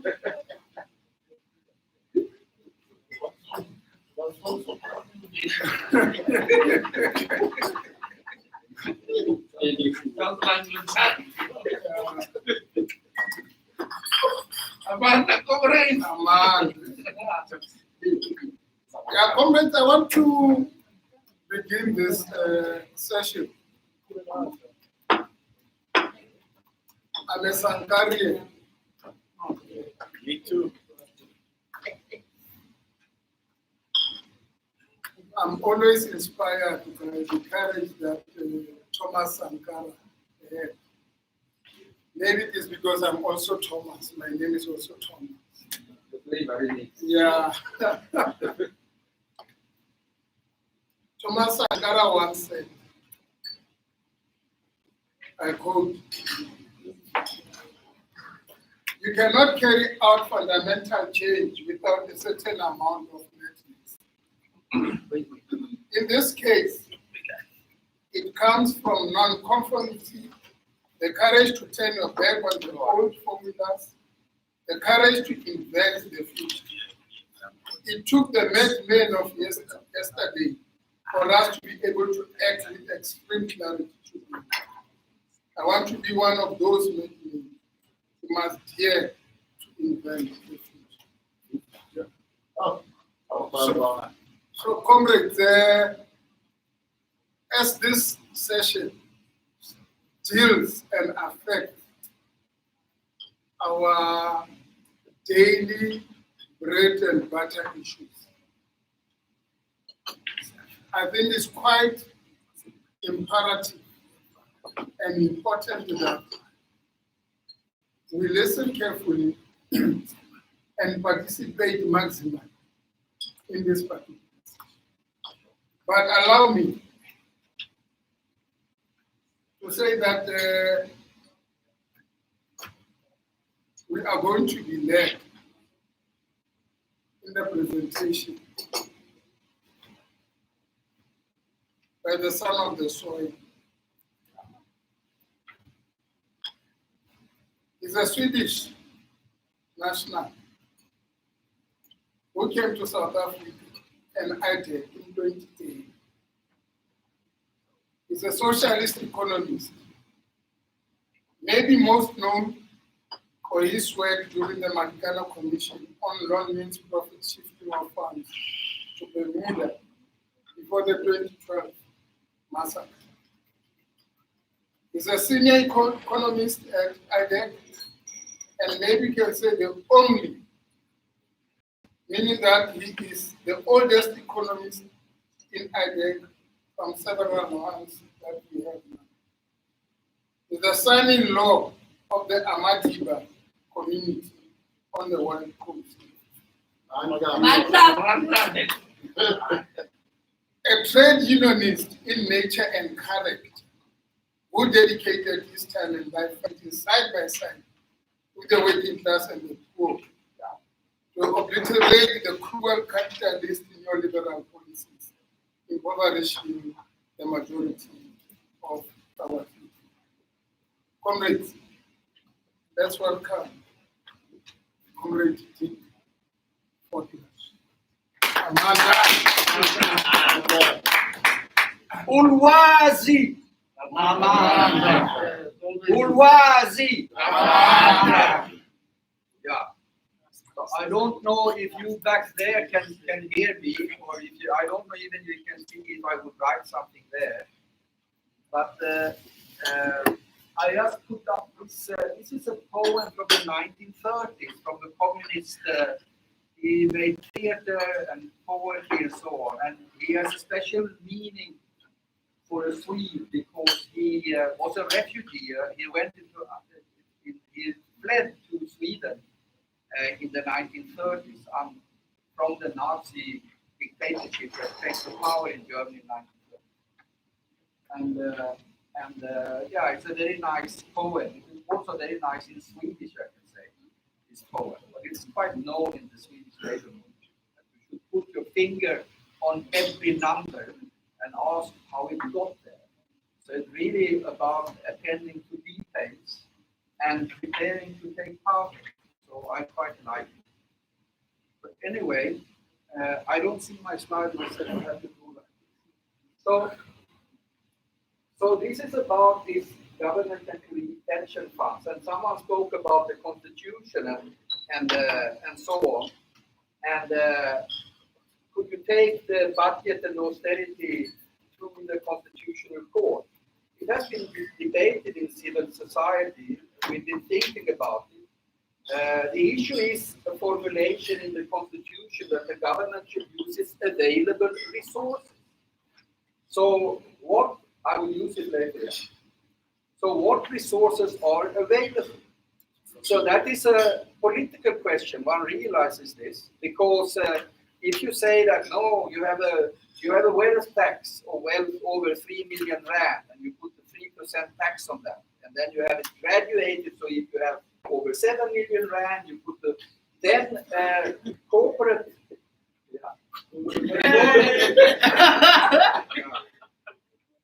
It's a very interesting fight going on here. That's the dialectic unfolding in front of us. Okay. So then you will see from if you follow the discussion about this in the media, you will see that what I would call the corporate economists or the bourgeois economists, whatever, the mainstream financial industry economists, they would say that no, this money is not available. Or they say that for different kind of reasons. And the same people would say about the government employee pension fund, that this money is not available. And I mean, the campaign of the Democratic Alliance in Parliament. Oh, you're going to steal the workers' money. You are dipping into, what is the expression? It's kind of, yeah, you want to raid it. You want to raid the government employee pension fund, steal the workers' money. No, the policy of the state pension fund to be to maximize the returns of the GPF in order to maximize the pension of the workers.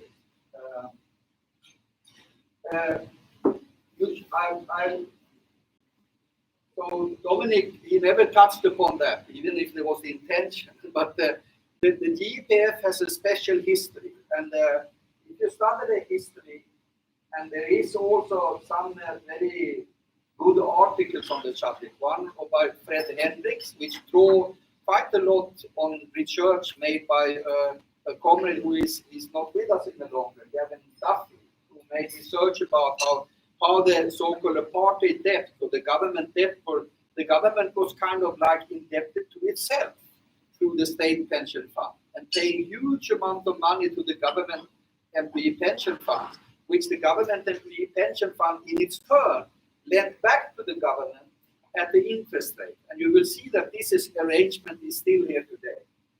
But the whole construction of it was a political construction of the government employee pension fund after 1994. And it seems clear it was a part of the so-called negotiated settlement.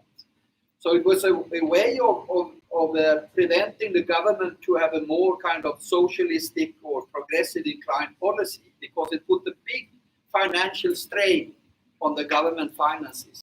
Secondly, it guaranteed the income of security staff and police and all the people who have been in the apartheid administration after 1994. And that is why it was changed from a special type of system of pension, which I shall explain, and to the system that we have today. But in all this, do you know that when we speak about the public sector wage bill, have anyone told you that 13%, meaning 13 rand out of every 100 rand paid in compensation to employees, is payment to the government employee pension fund? And that is why who has become completely bloated, and I will try to show it later. That is why, if you remember, I think it was now in December, that the public employer said that no, in order to settle these things, this was before they knew that they would win in the labor court. They were a bit scared that they would lose in the labor court. So they tried to settle it by saying that no, you don't have to make the contributions to the GPF this year. That would save us, that would give you it would give you a 7% wage increase or something like that. Because, as some of you, or maybe all of you know,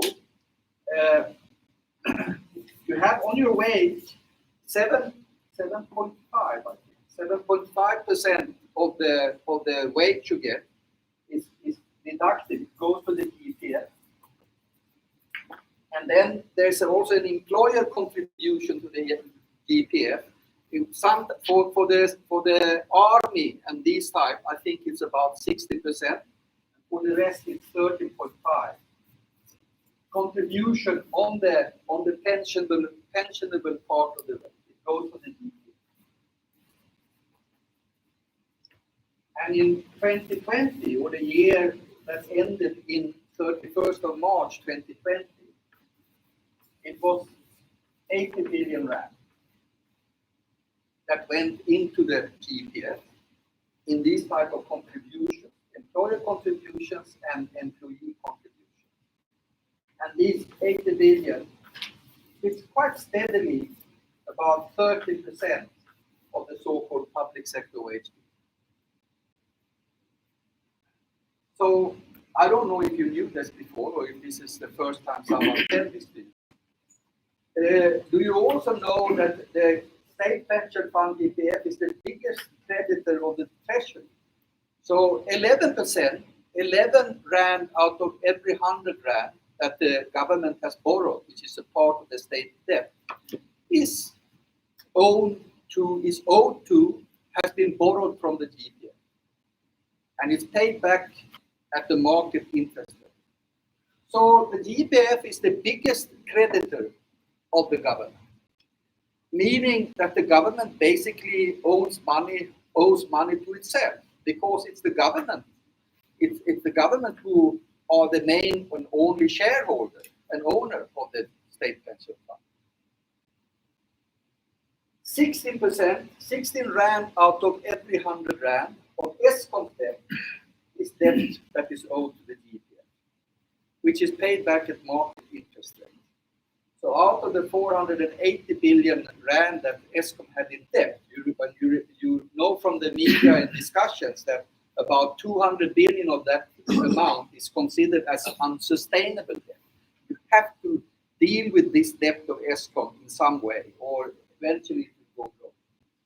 But last year, 79 billion of these 480 billion was owed to the GPF and paid back to the GPF at market interest rates. Okay? So you paid back. Yeah, no, there's something that is called bonds. And you know that those of you who have a bond on a house or a car, you know what it is. But bonds, which we speak about here, government bonds, or bonds that are issued by Eskom, or it could be by the Johannesburg municipality, or it could be by Ekhuleni municipality or Durban, eThekwini, etc. But treasury bonds, these bonds are traded on the market. So you buy and sell these bonds. And they can shift in price. You can speculate. So it's not like you can't buy and sell your bond on your car and so on, but there's a market for bonds.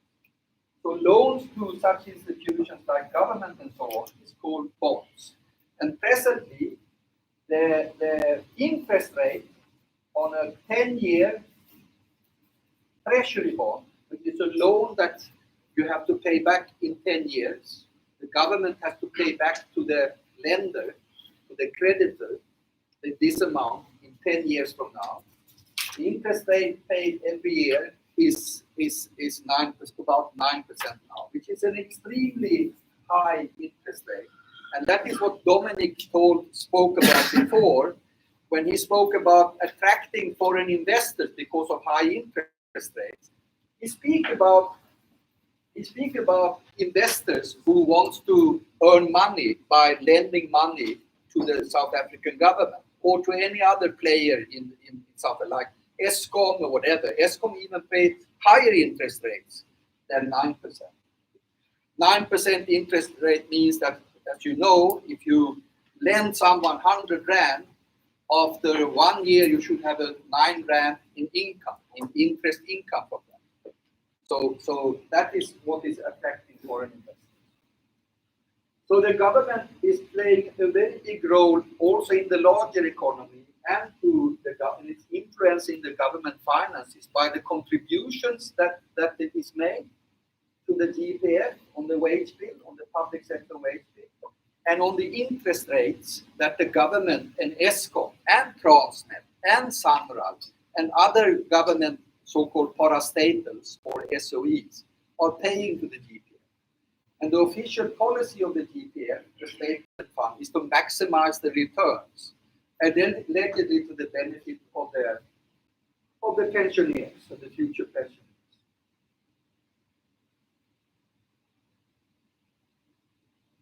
Yeah.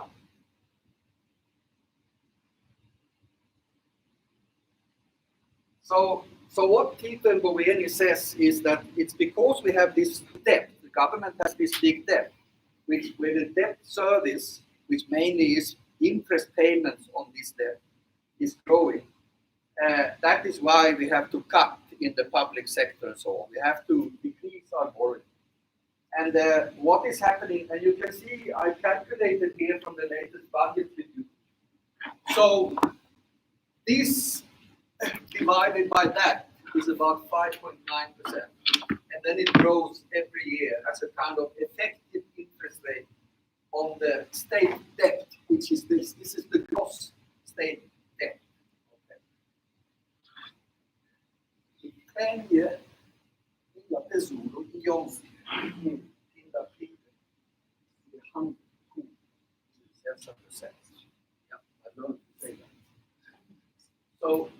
this is the dynamic of the situation. So the debt service cost is growing, and it's kind of taking a.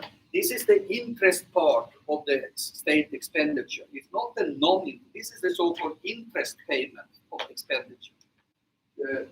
Dominic explained before about non-interest, but this is the debt service cost. So now it's very important now. The interest rate here is very important for the debt service cost. Imagine, for example, if the interest rate here would be not a market interest rate, but let's say it would be fixed at 4%. So the effect on the state debt and on the debt service cost would be dramatic. And the reason is that the government presently, or the treasury, is not only paying. It's also taking new loans in order to pay the interest on old loans and to pay back old loans. So if you reduce the interest rate, let's say by 2 percentage points, from 6 to 4%, you will dramatically reduce the debt service costs of the government. Okay? And that such an insight is key to the proposal that we have been made again and again. And to some comrade who asked, yes, we also have presented this to the Finance Committee of the Parliament. And those who were just officials in the Parliament Budget Committee, they really liked the presentation. But the Deputy DG of the Treasury, he has got angry because he doesn't want to listen to these type of arguments. So the interest rate of the debt, which is a market interest rate, and this is an average. I mean, for 10-year Treasury bonds now charge an interest rate from the creditor, which is about 9%. One very good insight to have, which is very simple and childish, but it's extremely important to keep in mind, is that the amount of debt in the economy is equal to the amount of claims.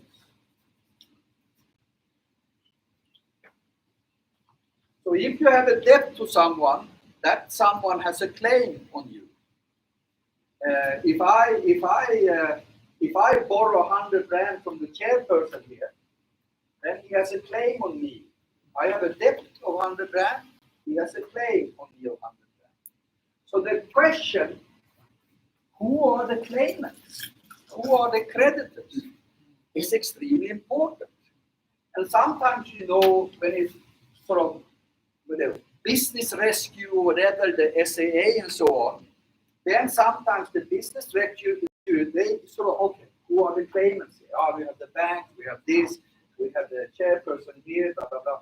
Can I threaten them? I say that if you don't reduce your claims on this company, you will lose everything. But if you halve your claims on this company, then it will continue. Then you will only lose a little. Remember that in the literature, in the business literature, or the bourgeoisie kind of, they claim that the interest rate, well, it's a payment for a risk taking. That's what they say. I take a risk when I lend money to Dominic, for example. Quite a huge risk is that. So therefore, I claim an interest rate of 12, 13, 40% on it. So that because I'm very anxious. So I want to have a good reward for this. That's what they say. So on that basis, of course, there always a possibility that you lose your money or a part of your money if you lend it to someone. For example, to Tom. Okay. The amount of debt and claims are the same. Who are the creditors? Okay. And when you speak, you have a very strange situation in South Africa because you also have another big player, not at all as big as DPF, but that is the UIF, the Unemployment Insurance Fund. They have also lent money to DPF. About 9-10 billion rand or something like that. And the Charles Marx is sort of, and UIF basically is a very strange fund because you have official unemployment of over 35% now. Is it 32 or 33? And then you have a completely bloated fund called UIF, who they draw upon now because of COVID. So they sort of UIF, in fact, is one of the few institutions in South Africa where the government really took money and distributed to those who become unemployed, even if the employer took a lot of this money. They stole the money from people who should not get it. But it was because of the UIF sitting on a fund of 150 billion rand. So how can an institution, an unemployment insurance, it's insurance, you pay insurance money. How is it possible that you can accumulate 150 billion rand in such a fund if you have a sort of 4, 5, 6 million officially unemployed in the country? It's inexplicable. It's one of these things that makes me crazy. But that is how crazy government policy is sometimes. You should pay out the insurance, of course, to those who are unemployed. But obviously, it's too difficult to get the money from them. I want to add another thing also, and it really speaks to that it would be nice to have another conference and go through other things, but I will just mention this. So when you have this division between the employer, the employer contribution to a pension fund and the employee contribution to a pension fund, it is really a political division or an ideological division, because everything at the end of the day is in fact contribution from the worker, from the employee. The reason is, and those of you who have been sitting in wage negotiations, you know this, yeah? Who contributes 7.5? It's the worker. And government contributes 35% or 60% on the wage bill. But the thing is this. What my assistant might. So what you think that in the first analysis, you think me as a worker, I contribute 7.5% of my wage, but the government, the employer, he's also kind because he was also making a contribution of usually 13.5% on the wage bill. Okay. On the pensionable part of the wage bill, because some of these remuneration people get is not pensionable. Okay. Comrade, can I request that we start our questions so that the comrade should flow and then. No, it's kind of it's not. If it becomes too complicated, then I will say. But if you've been sitting up on doing wage bargaining, then you know there's something called knock-on effects, isn't it? So the employer can say, no, you can't demand these wage demands because you must think about also this will also increase my contributions to the pension fund. So and this means, and this is not I'm not speaking Marxist theories, this is textbook theory I'm speaking now. Every economist know, even if they are fascist economists or they are right-wing, they know that the payroll tax, like this contribution, this division between employer and employee is only ideological or political. In reality, the worker is always paying everything to the pension fund. Because the part that is paid by the employer is deducted off, is calculated off at the wage bargaining table. I'm just mentioning this now, so it's just to make you. I can speak also about this about inflation. I will show a chance now.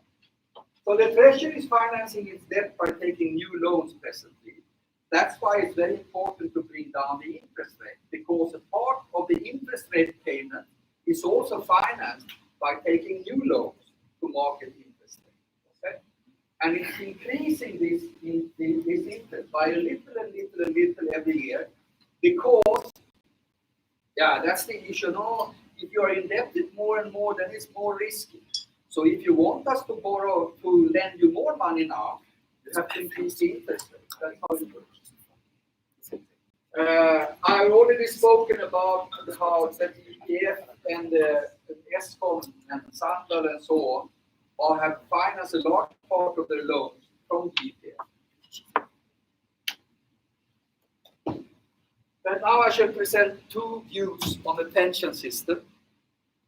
first I present the view of the state pension fund that is the ruling system in South Africa, which is called the fully funded system. Okay, it's a fully funded, which means that you either, from the fully funded view, you kind of imagine what would happen if the company would go bust. Okay, suddenly the company goes bust, and you have been paying pensioners, those who have been pensioners of the company, and they also have a claim on you because they have a claim. They have an average time until they will pass away, and on that time you have to have money to pay them until they pass away on the average. Then you have also those employees who are already in the company. They have also worked up pension claims on you, which they rightfully should get. So if your company go bust, then you basically should pay out everything that you have accumulated in the pension fund to them. Okay. So the fully funded system is really kind of, it's applicable or reasonable in a way if you have a private mining company with a pension fund, because you don't know if it will continue. But it's quite unreasonable when it comes to having it as a state pension fund, because the state will not disappear, and there will always be new employees coming who will pay so you have all the employees here, quite a lot of people. Then you have kind of like a box here, and then you say to these people, you are saving for your pensions. You tell them. Then you have fewer pensioners here, and now presently the GPF is financing the pension and benefits of about 400,000 people who have retired. Okay, so when these people here are paying their money here, they basically pay it to the pensioner here. Yeah, like this. But you tell them that you are saving to your pension. Okay, they are gathering points here, and when they come over to this side, then there will be new people here, and you tell them you are saving to your pension. Okay? But what they are doing is that they are paying the money to this person. Now, this box can be constructed in different ways. You can have all kind of systems here. You can, for every rand, you can count points, for example. So depending on how many points you accumulate, that determines what you get when you come over to this side. And then you tell this person, now you get back your pension which you have saved. Okay, but there's nothing never been saved here. Everything is just going directly to the system. It's not like you put your pension. It's not like you have a hole in the tree here. It could be kind of in more like 500 years ago in Europe, or maybe here in South Africa. You know you were getting old, so you were gathering precious things, and you put it in a hole in a tree like this. And then when you can't work any longer, then you go and fetch in the tree like this. Now, what has happened with the fully funded, when the fully funded system comes over to the state, it becomes a state pension fund, then it completely also bloats the financial market.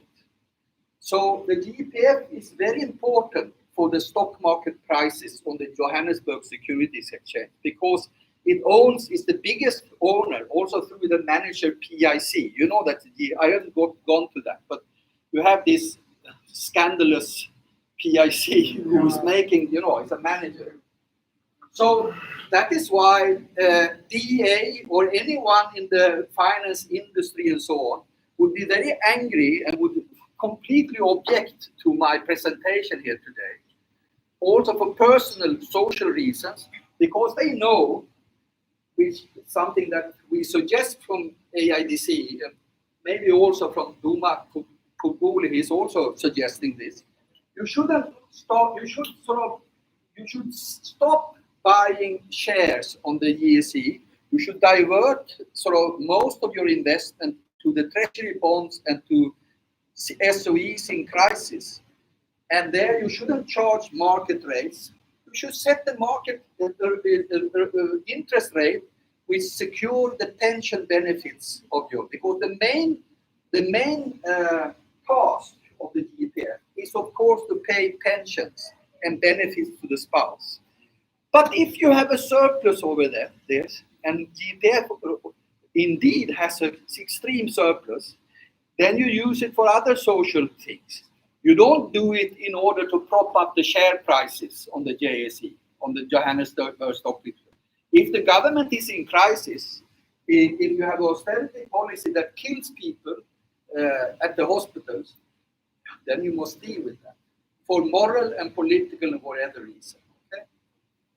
So this change, then from the fully funded view, something catastrophic or small, really a bad thing happened to the GPF last year. See that this column here now, this table is some kind of like 200, a little more than 200 billion rand smaller. All the time here it was growth, where here there was a bad year on the stock exchange, and so almost stagnant here. But here it really fell, and this is where the COVID crisis hit. And because of the GPF being so heavily invested in shares, in corporate shares that are traded on the stock market, the GPF formally lost about 200 billion rand in value in last year. And as a result, the board, they didn't say that in the annual report, they issued a special press statement in November. They postponed the independent actuarial audit of GPF last year. The reason was that the GPF law, I think of 1998 or 96, no, I think it's 1998. It stipulates that you should have a 90% coverage of all the pension claims on you. You remember I spoke about this fully funded things. So if there's a shock in a private company which go bust, okay, then if you have a 90% fully funded, it means that on everything you owe to everyone, you can at least pay 9 rand out of 10. Okay? That is in the GPF law. Okay? So if the state disappears, which Lenin doesn't want the state to disappear, he wants to replace the state with another state. Okay? But someone, I just need this objection if there's someone. If the state disappears, this in a dream, okay, then with 90% fully funded, at least 90% of the worked up claims by pensioners and those who are still, but who are now retrenched and fired, 90%. But the board of the GPF, they have decided 100% fully funded for some reason, which sort of becomes an effort to bloat the GPF even more. So if there had been an audit last year, then the independent auditor, it's Alexander Forbes, they do it. Then they would have said that you can't increase the pension this year. And you also have to change the so-called, the formula for pension benefits. And in the formula for benefits, there's something called actuarial factor. Okay? Actuarial factor. Actuarial factor.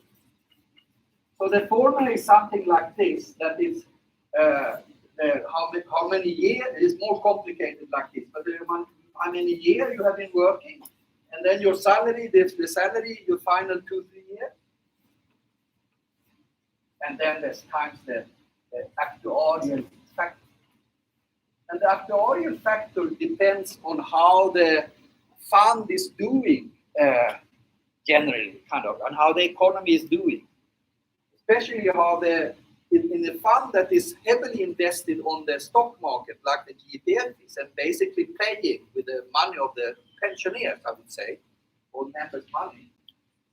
If there's a shock to the stock market, as it was in March last year because of COVID, well, then the auditor, he has to play by the rules. It doesn't matter that the stock market went up again, and in June again, everything was fine. Okay, until next crash. So it was March like this, and then the cutoff date was about here. So must see, is it fully funded here or not? Okay.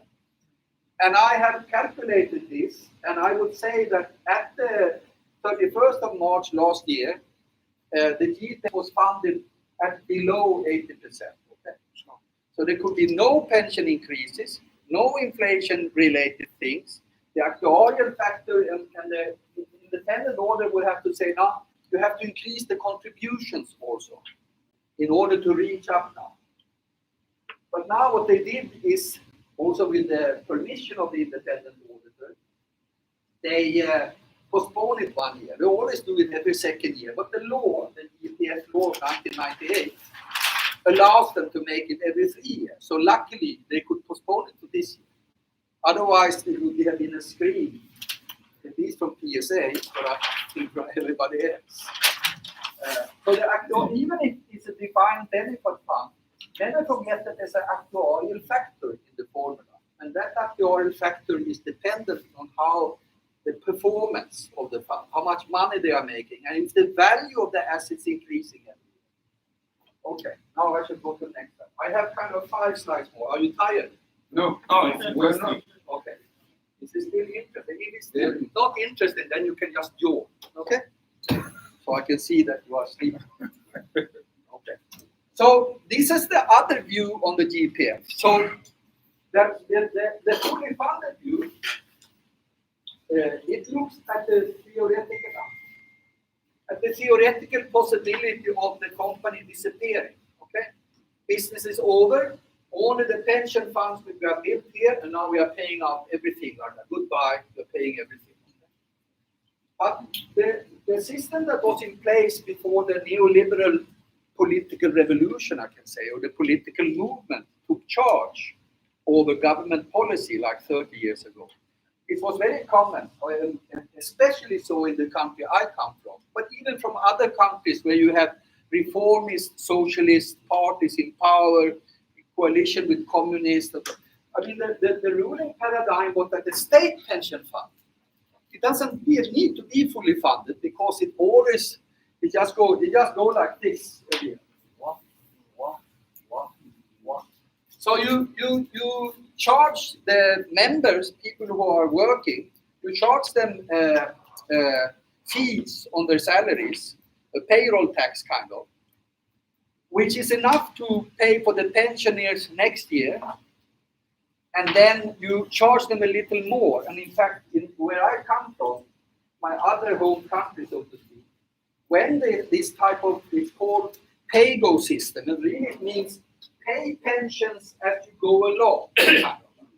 You just see to, okay, can I pay pension now the coming 2-3 years? Okay, I can, because I have these contributions every year, I have this investment income from the fund I have and so on. Yeah, I can go on. And then you have this completely other actuarial, it's called actuarial. It's completely other actuarial theory around.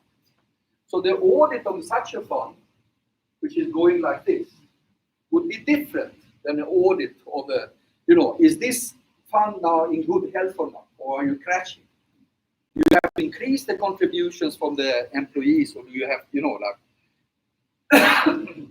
and if you look at the government employee pension fund, and you see politically what the government and what they did at the negotiated settlement, then you will see how crazy it is.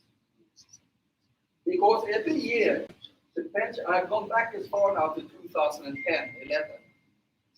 Every year the fund is running with a surplus, which usually have been over 50 billion rand every year. That is why the government could say to the public sector employee unions in December, no, let's skip the contributions one year, and then you will have 7.5% higher wages because that is your contribution. So that would last year, or this year. Now it's, you see, here are the contributions now. These are the contributions both from the employer and from the employees. But I try to tell you that everything really is contributions from the workers, because it's taken away at the wage bargaining table. The part of that's the knock-on effects that they always speak about. And I know it myself because I've been in wage negotiation in the mining industry. And I remember during the platinum strike, these 1,000 rand increases and so on, it was agreed that some of it would not be pensionable because of the non-commitment. Okay? So this is about formally about 20-25 billion of this is paid by the workers, and formally about 60 billion from the employer. But in practice, everything is paid by the worker. Here, the investment income here, about 2/3 of this investment income of 86 billion last year comes from interest on the money that the GTF have lended to mainly the South African government, but also to Eskom, Transnet, Sandal, Johannesburg Municipality, and another. I will show you a picture. About 32 billion last year came from so-called dividends. And dividends, I think many of you know, is the profit. If you're a shareholder in a company, then the company, every year there's an annual general meeting, which you know is not a democratic meeting. You vote according to how much you own of the company. And they decide if you have one share in the company, maybe you get 1 rand for each share or 5 rand for each share and so on. And sometimes you have a lot of shares, this will become a work-free income of 5-6 million. It can be if you have 5-6 million. This is the dividends. Historically, the return or because of the shareholding of the ETF always have been almost a double of what they own in government bonds. So now it's about like 900 to 1 trillion rand in different kind of stock market investments. Of about 200 billion in one single company, which is called Naspers. And they lost in 31st of March now last year, they lost 40 billion of their value. Yeah, with the COVID thing. Naspers is an interesting company because they own why it's so profitable, because they are serving the Chinese Communist Party with surveillance of its own population through complicated IT applications and so on. So that's a big customer of this Naspers, which your pension money now is invested in this company. Anyway, then you have about 550 billion or something like that in different kind of bonds to different kind of interest. And bonds are regarded as a sure income because that is an agreement, especially if you have a bond to a government or a government company, because they are obliged, they have to pay this interest rate unless they go in state bust or something like that. It can happen, but it happens every 25, every 30 years. And these are regarded as risky investments. And that is because things like this can happen. Can suddenly drop to 200 billion rand. Which they did here. From 1812 in value 2019 to about 1600 billion in 2020, which is why they postponed the audit, because they didn't want to face the consequences that they had a fully funded system where the law says they must be 90% fully funded, because it leads to consequences for the payment of pensions. That would have been the 3.2 increase of pension, which happened from 1st of April last year, would not have been taken place. The auditor would have suggested that they increase the contributions to the pension fund, etc. Yeah. So that is some of the things. The actuarial factor would have been decreased, meaning that the pension claims would have been decreased. Or if the auditor would have followed the book. But of course, people are not completely crazy. So that is also why they postponed the audit and say that, the auditor is making his audit per 31st of March, but then it starts to work in June, and you see that the stock prices are up again. Okay, I can't, so they have to make these recommendations, and they have done so before. But the government board, the board of the pension fund does not follow these advices because they are crazy advices. because the fully funded system applied to a state pension fund is crazy. I will tap you that is on your arm, and everybody knows it's crazy. And that is, but it comes in very handy for the finance industry because it really pumps in a lot of money into the Johannesburg Stock Exchange. It's 35 billion every year that the GPF kind of has to buy because of its investment policy to place most of its money into shares, into corporate bonds, because they are regarded as giving more money. This giving of more money is divided into two ways when it comes to shares. One is the increase in market value, which is regarded as an income. The other is the dividends paid, which really is in Mali, in Ghana, really money coming in. The other value is what Karl Marx would call fictitious, which only comes to you if you sell your shares. Then, so it's like if you have a car. So if you have a car and you have the intention to sell it, not to keep it until it dies, so to speak, then every year you would be kind of stressed and say, oh, how much money have I lost this year now? Now the value of the car has shrunk from 150 to 120,000 rand. Oh, I lost 30,000 rand this year. But in reality, you lost nothing if you don't have any intention to sell it. Yeah. You see? The same is if it would be that the price would increase, like you have a watch, you have a precious watch from your grandfather, which you don't want to part with, but it is gold in the watch, and you can see the gold price is increased now. Now I have earned so much this year, but you have no intention to sell it. Okay, you have earned nothing. Okay, it's only the job. Anyway, this is really cash flows now. Okay, do you understand what I'm saying? You are following. So this is really so when you from do it as a pay as you go along the pension, then you have a cash flow view. Which country is following that? I don't know if any country is following this now because of the neoliberal hegemony. Sweden followed this policy when I was young and so on, and because of their contribution can be set to a higher rate than what you can tell these people you are saving to your pensions, and then you kind of like you shouldn't do it, you shouldn't lie to people, but then some of it goes to a fund to build new houses in Sweden in the 1960s when the Social Democratic Workers' Party had hegemony in society, and they installed and they built 1 million worker class apartments. For the surpluses, it was not needed to secure this flow of money for the pension. And everybody was of course happy because this became a part of the social wage of society, isn't it?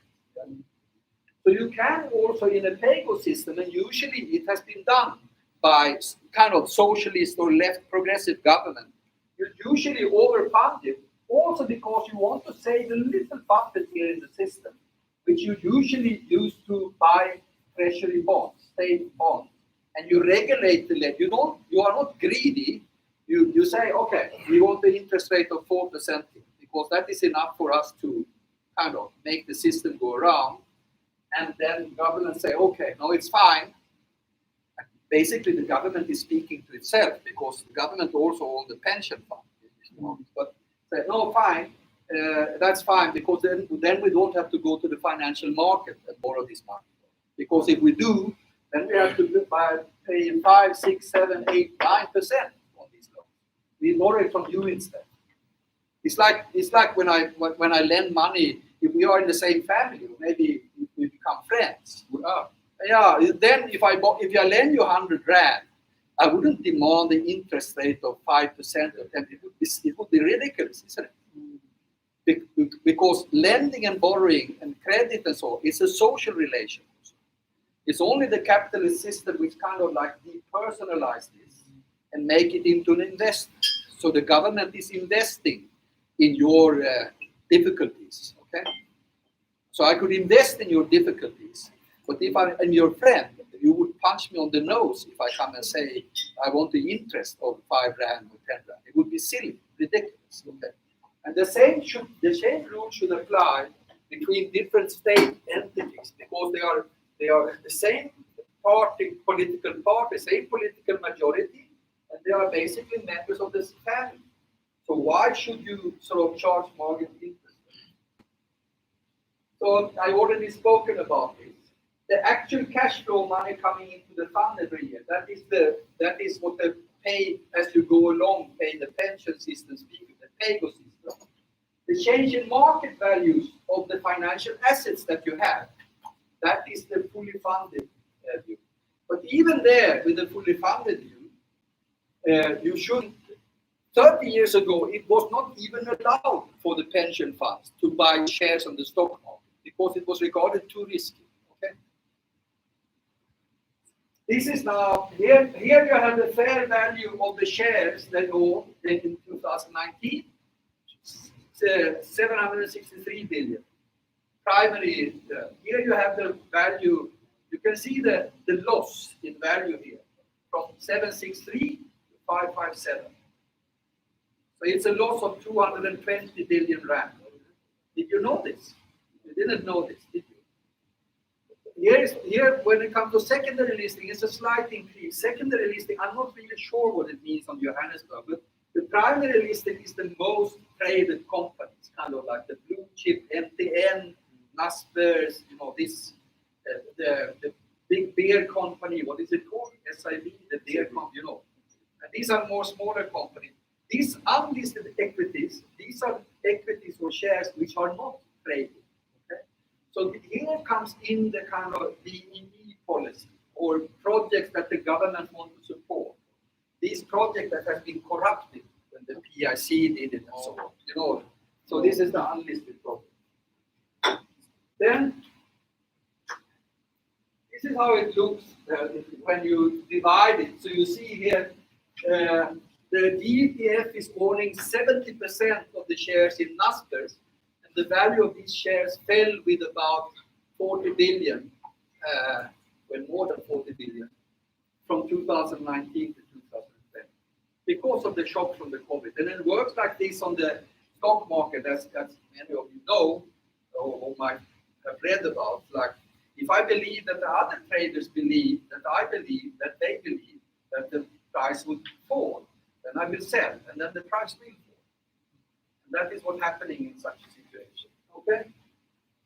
I will not go. Here's the lending to the government. So when they speak about, oh, don't dip into the GPF and sort of you are trashing, you are raiding the GPF and so on, they don't tell us that the government, of the total of about 560 billion rand in bonds, which is interest-bearing loans, about 370, like 60-65% of that is lending to the South African government at the market interest rate. You can see also from 2019, you can see that the amount has gone up a bit. But you can see for Eskom, which I believe, in my view, this is a scandal. This is a scandal. But the DFAF has reduced its borrowing, its lending to Eskom from 84.5 billion rand to 73. Then there's also bills, so the total becomes 79. So there's not an error in my presentation. But this is regular bonds, and then you have a short term, something that is called bills, which is loans over 1 year loan. These are longer loans. Here you have the credit rating, which most of you have heard about. So Eskom has a bad credit rating, this is B. The best credit rating is AAA. And then it goes different kind of, So if you have B, then you are paying high interest rates, which is the argument for why, in order to solve Eskom's debt crisis, of course, in my view, the state pension fund, either they should increase their lending to the government a lot, and then the treasury can support, but at lower rate, because it's already running with the surplus, or it could increase the lending to Eskom in order to stave off the discussion about privatizing Eskom. Okay. Then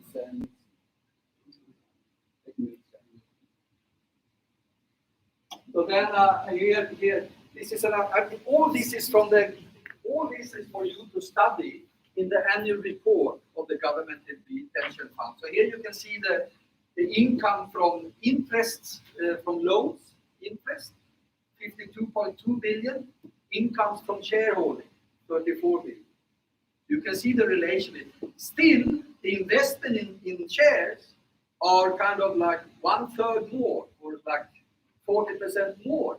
So historically, the return on the GPF return on holding bonds, which is secure loans, has been about 7.2 or something like that of the amount of loans that they have given. But when it comes to dividends, because here the companies always think about that the share price will increase. So the dividends, when it comes to cash flow, Imali Ingena into the GPF, it's kind of like 3%, 3.1, 3.2%. Which is why, from the pay-as-you-go perspective, it would be much better for the pensions and for the financial health of the GPF to invest in treasury bonds than to invest in the stock market. But from the perspective of the fully funded system, now bonds, they don't fluctuate so much in value. They are just going up and down like that. No, we have to have it in shares because they go up and up and up. And Johannesburg is it's regarded as the most overvalued stock market in the world. So it's kind of regarded as by many as having a big bubble, which must come down at some point. I'm soon finished now. I think I can be finished now. So what we are suggesting is kind of regulated lending from the government employee pension fund to the state in order to fend off the austerity policy and the debt crisis of ESCOM, and sort of to break the wage freeze of the public sector workers and to fill the vacancies. So the GPF, because of the low return from stock market investment of only like 3% on what you have in shares, if the GPF would give regulated lending to the same amount to the government at 4%, then the GPF would be even more healthier than having it in shares. And it wouldn't stand the risk of the shares fluctuating like this. I'm chairing the session. So that's but when you say this, then the DA and unfortunately also PSA and FEDUSA, they are saying, "Oh, but I mean, you can also if you to make them shut up, in order to make them shut up, you can ask them, why can't we increase the benefits paid to 150 billion here instead of why do we need to build this fund like this? Why can't you increase the pensions with 50%? I would be against this because it would be a very antisocial thing to suggest. You should rather use such surpluses in order to fend off the austerity policy and the debt crisis. But I tell you, one reason why the deputy DG is so angry when you are suggesting this is because people Goweni and these guys, they kind of need this debt crisis in order to pursue their basic policy, which is to reduce, one of the main things is to reduce the public sector as a share of the economy. So you need to have this enemy of the big debt. You can't solve it like this. And one reason why you can't solve it like this also is that if you would have a government taking this step, there will be an immediate reaction from the finance industry. The government has gone mad. Sell off your shares, blah, blah, blah. And then you have to go in to control the capital movements of the country, and you will have, it will be a very nice, interesting situation. Because to do like this, as we propose it, it's a classical, what can I say? It was completely reasonable 30 years ago, 40 years. It's not rocket science, it's completely reasonable. But now it's kind of like the most communist policy you ever can imagine, kind of like. So the whole goalpost has been shifting politically over 3 decades. But this is basically what we have been pushing. And I saw now also in Cosato's document that there is something there in a long, long document. I think it's around, I think Dominic printed out page 129 or something in this document. You will see that Cosato mentioned this solution for the GPS, but I don't feel that they are pushing it. Okay, thank you. I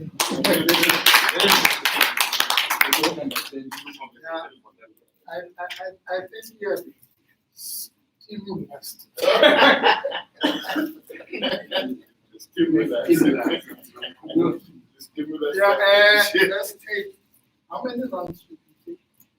I don't, it's 7 minutes past 5, so it's up to you.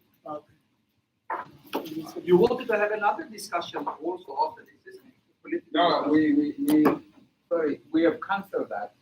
Because what you have brought now is also very interesting. When I spend the next 20 minutes chat engaging. Oh, okay. So, you'll be the first. Let's take it. Comrade Matonzi. What do you think? Jalan Babudile. Well,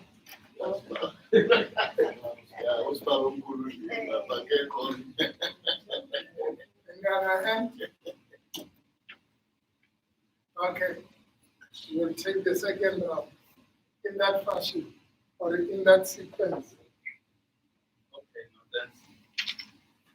let's see what happens.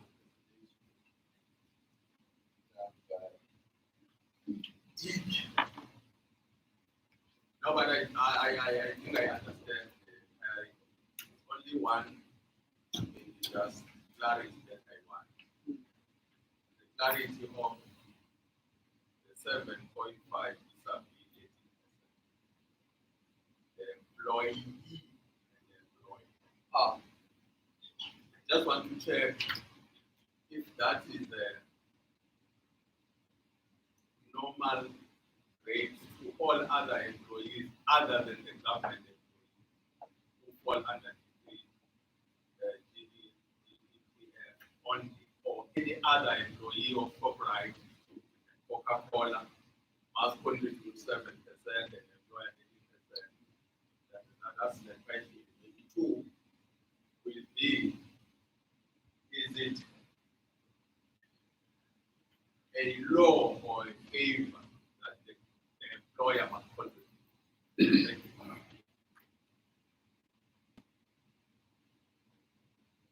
Okay. Oh, thanks.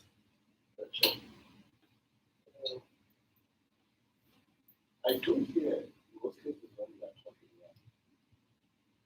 You kind of say that when you're talking collective bargaining, you kind of say they are not in those structure. You don't sit. They are not allowed to fight.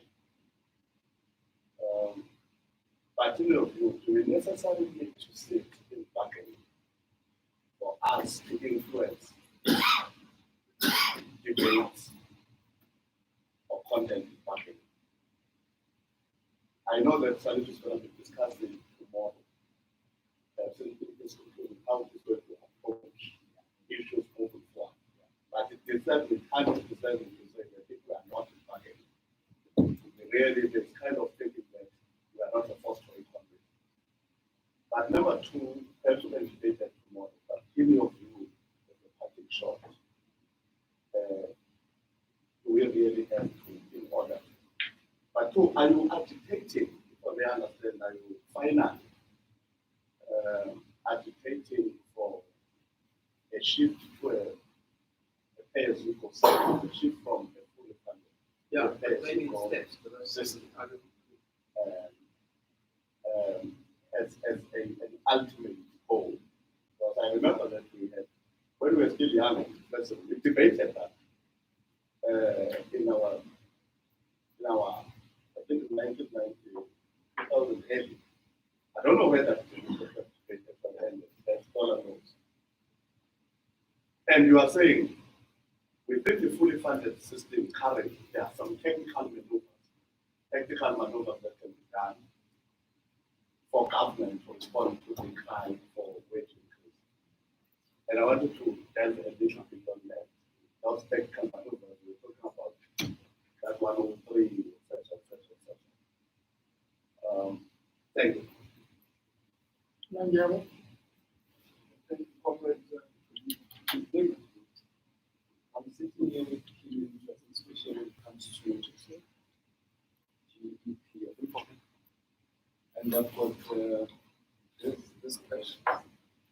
bothering me. That maybe you can provide solution, or maybe you can give us, you can be able to guide some of us. This thing of this investment pension, I've got a problem. Because my problem is the owners of the money are not involved in deciding who should and where should we invest our money. The reason is very simple. You take something that happened recently. PIC invested a lot of money and it's staying off. And they had to write it off, billions and billions of rands. They had to write it off, which was a bad investment. I can hear even again there's an encouragement that you must invest in ESCOM. While with me, ESCOM is a bad business model. It's continuously chowing our money, but we want to pay some of the SOPs. We know what is the problem there. Now, why should we continue? Because what I'm trying to say is that whose interest are we investing? Because at the end of the day, the other day I was checking my pension. When I checked my pension, the figure that I was given of my contribution, I can realize that if I have to go to work, I'm going to get the change from that amount of money.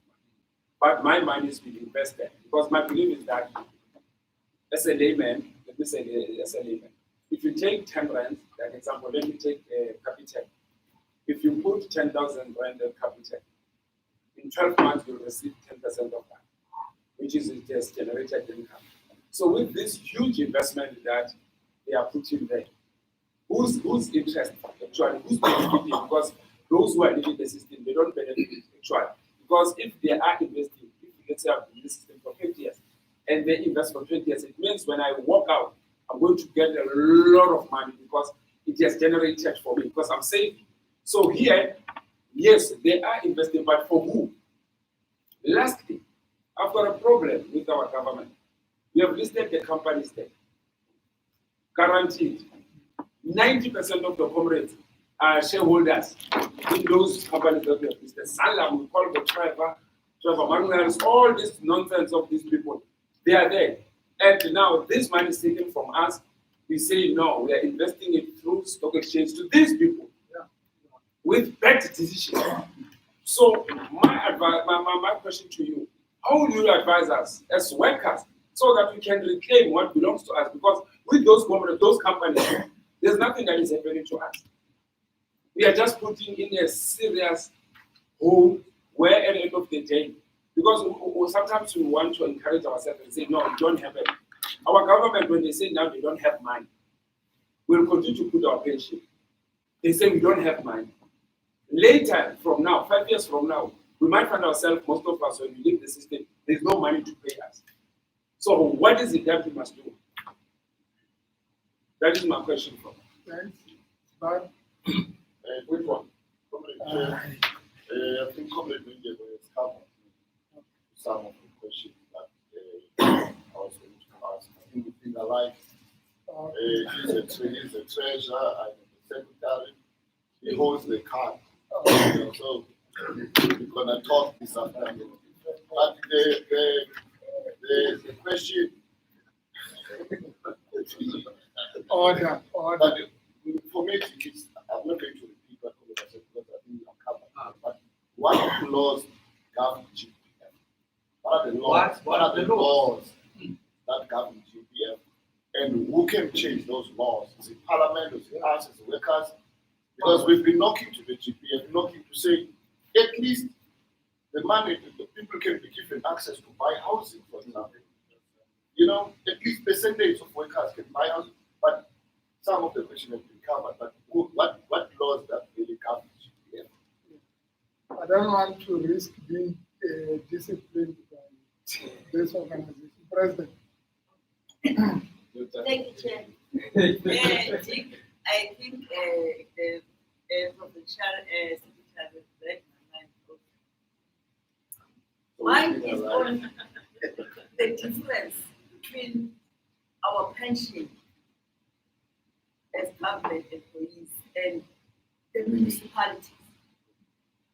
You see, when they go and pension us, my brother was working for Home more years than the second brother who comes after him.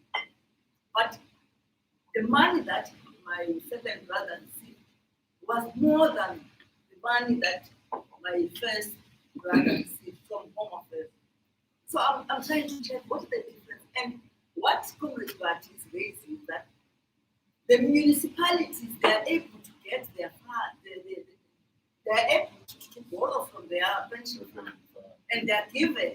Some of them, they renovate their houses from that money. But we, I don't know what is the difference. They pay a lot of pension.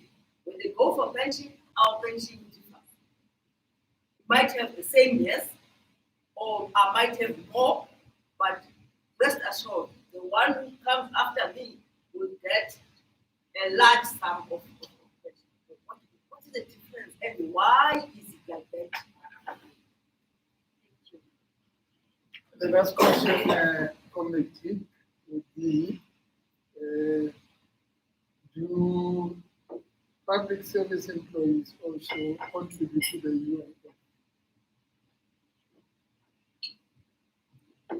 We'll take the second round committee. No, the questions now are being developed. No response. Yeah, to the last question, I think the same rule applies there. But many of you must know because you have been in public sector employment. You are. So that you pay. There the same rule apply. 1% is paid by the employer, 1% is paid by the employees. But in practice, if you look at any textbook on the matter, you will see that there's 2% that is paid by the worker, even if it's formally divided so that the employee formally paid 1%. And the reason is that the other 1 percentage point is paid at the wage bargaining table. And this theoretically, this is called the incidence of a payroll tax. That is what this concept is. Who is really paying? The incidence of a tax is who really is paying a tax. So the incidence of a tax on, let's say we have a tax on public taxi, on quantum taxes, okay? Then it might be that the owner of the taxi pay this tax by increasing the fares for those who are riding with it. So the incidence of that tax would be on the travelers, on the public, and not on the employer. And the same goes with the UIF thing and so on. The incidence of such a payroll tax is I don't know why I walked forward. I don't need to walk forward. I was about to write something. So yeah, so that's about that. When it comes to other contributions, yeah, I think the contributions to the GFF is very high, historically very high, and I know from the mining sector that the employer contributions maybe can be 20% of the wage bill, or the pensionable wage bill, and the worker contribution can be 6 or 7%. And in these contexts, 1 percentage point up or down plays a huge amount of it's very important. Okay, so that's that. When it comes to ESCOM, yes, it's a very interesting question with ESCOM. How can we can agree that if ESCOM goes completely bankrupt so next week, then we can't sit there here and have this conference. So in some way, you have to kind of like fix the problem. You have to fix the problem. Okay, so how can you fix the problem? What they are suggesting, and this also speaks to that they know that the GEPF is completely bloated. They know it's overfunded. And that is why the Treasury last year, if some of you remember, the Treasury suggested, or they played that it was the PIC that suggested it to the Treasury. But of course it was the Treasury who suggested it, that the GEPF should change their like 80 billion rand claim, interest-bearing claim on ESCOM, to instead to be shares in ESCOM. And as you know, shares doesn't pay any guaranteed income. It depended on the annual meeting of the share of the corporation, if they will pay any dividends or not. And we know because of the bankrupt situation of ESCOM, of course, they will not pay any dividends or any shares there for the coming 10, 15, 20 years because they have this huge debt. It would be silly. Okay. So basically what the Treasury said, or the PIC formally, but it was only a spin, in my opinion, or the Treasury, they were telling ESCOM, to the GPF, instead of getting about 9% income on their investments, which at that time was about 85 billion, but let's say it's about 80 billion rand. So getting about, they were telling the GPF that you will lose now 7 billion rand in cash income every year, because now you will have shares in ESCOM instead of an interest-bearing loan. And they could do that because they also published this they started to publish a similar table as I have done here in the budget review. You find it on page 100 or 101 in the last budget review. But they never published this final column about the surplus every year. But they published something like that. So this also speaks to that you can loot why does the Treasury speaks about looting and why would the DA not object to this? No, because now it's in the name of privatization. So now if you have shares, if the claims on ESCOM is changed from being loans to being shares, shares is something that can be bought and sold. So it is something that is kind of make it easier for the privatization of ESCOM. Now, so I have full understanding of this. Really kind of make you sick when you think about bailing out ESCOM, because we know also that the looting continues, despite the articles in the newspapers. Still, there you have these contracts and blah blah blah, etc. But you think about the alternative. If you privatize ESCOM, I think private is much less corrupt and so on. Well, I don't believe that because, but then nobody has suggested that ESCOM shouldn't pay off the debt. Okay. No, ESCOM, we will not. I mean, ESCOM could easily, GPF could really take a decision and say that, no, we have this 79 billion rand claim on you, but in the name of not privatizing ESCOM and on saving it from bankrupt, you can pay it back 50 years from now. We don't care because we have so much money anyway every year to pay the pensions and the benefits, so we can do it. I mean, it would be of course, it would be a political outcry, but technically, if you look at the numbers, it's completely possible. It's just a political choice. Right? But now, if you privatize it, they speak about the so-called special purpose vehicle. So this is a special juridical company, which the only thing this company does is to pay back the ESCOM's debt. So it takes over kind of like this so-called 200 million rand in unsustainable debt, and then you put this as a liability of this company, and then of course you have to continue now to pay interest rate on this, which presently about 9-10% interest. So you pay kind of like what can it be, like 19, 18, 20 billion rand to the creditors. And where do you get the income then to pay this money? You get it from the treasury, from the budget. You get it from the schools, the education sector, from the vacancies that you don't fill in public health hospitals. In order to satisfy the finance industry, and even crazily enough, to satisfy the bloating of the GPF, because of this money that you are paying back to the GPF, you also have a claim on ESCOM, and maybe also the claim of the GPF on ESCOM also will be in this SPV. So, sort of more than half of this money is also reinvested in the stock market to keep up the share prices on MTN and all the Sanlam and whatever, and benefit people like Tokyo Sekale or whatever.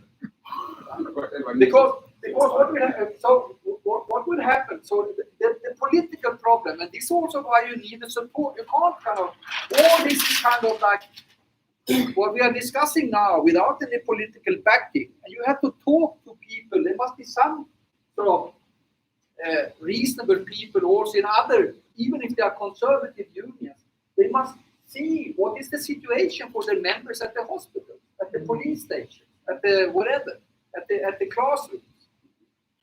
So where were I going now? So yeah, I don't remember now.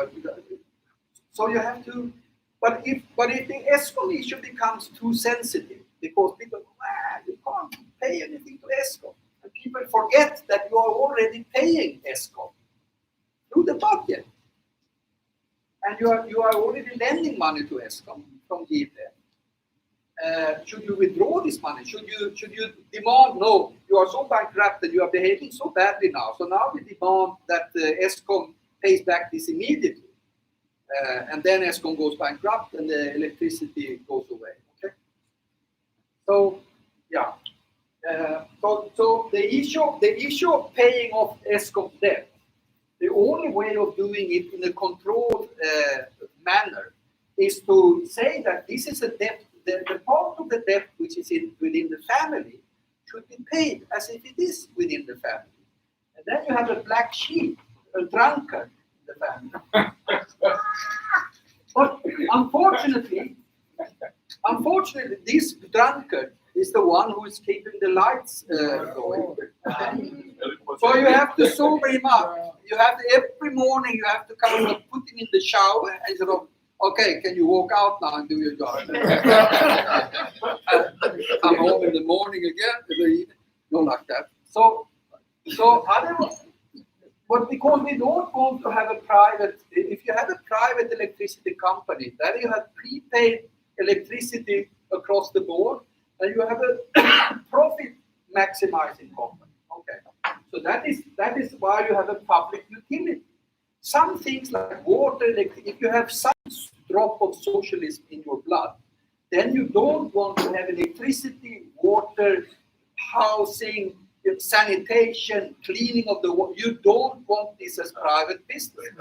It's crazy. Okay.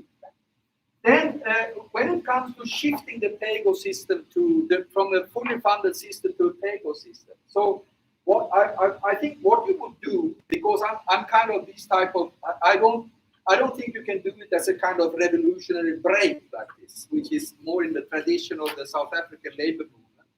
I think you would pose it in order to ally with people. You would say that this 90% fully funded thing, thinking about this is crazy. You would point to the US state pension system. There's a really short article published about it, published some years ago, and where the credit rating companies, because they are the ones who set this B over the ESCOM's debt, where they say that no, 60% for a public pension system, 60% fully funded is kind of enough, and 80% is in fact accepted for corporations in the United States, fully funded.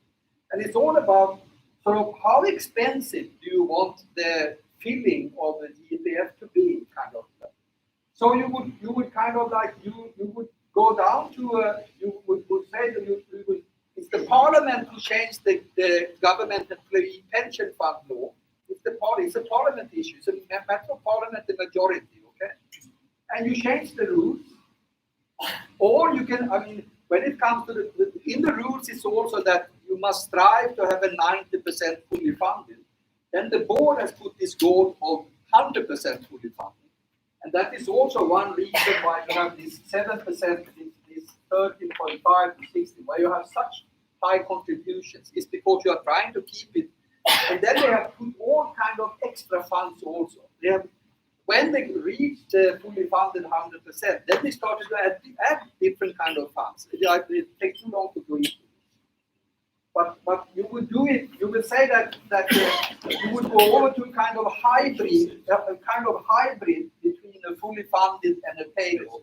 Yeah, and you would tell them you already view this as a hybrid. So why are you otherwise telling us that you should not contribute to, that we should save the wage freeze by skipping the contributions from employees for 1 year? Why are you saying this if you still believe in a fully funded system?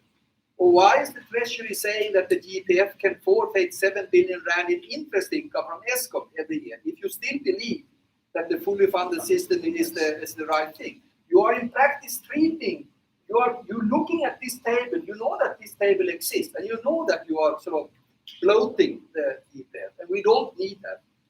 We need to use it for other things. When it comes to the wage bargaining thing, so should one sit in the wage bargaining? I think it's important for any union. So how can you grow without represent to show that you can represent the network? I find it, to me, it's maybe because I'm ignorant. But to me, it's a bit a strange question because you would.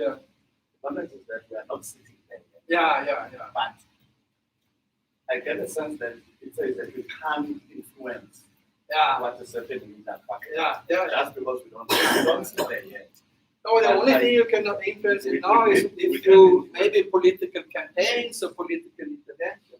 One interesting thing, I just want to mention this, and also it would be so. I think the Aidc would have kind of one day of speaking about other political economy issues, because one might want when they speak about. I just want to mention this now. This is outside the thing, but when they speak about how you have wage increases above inflation. These are way above inflation.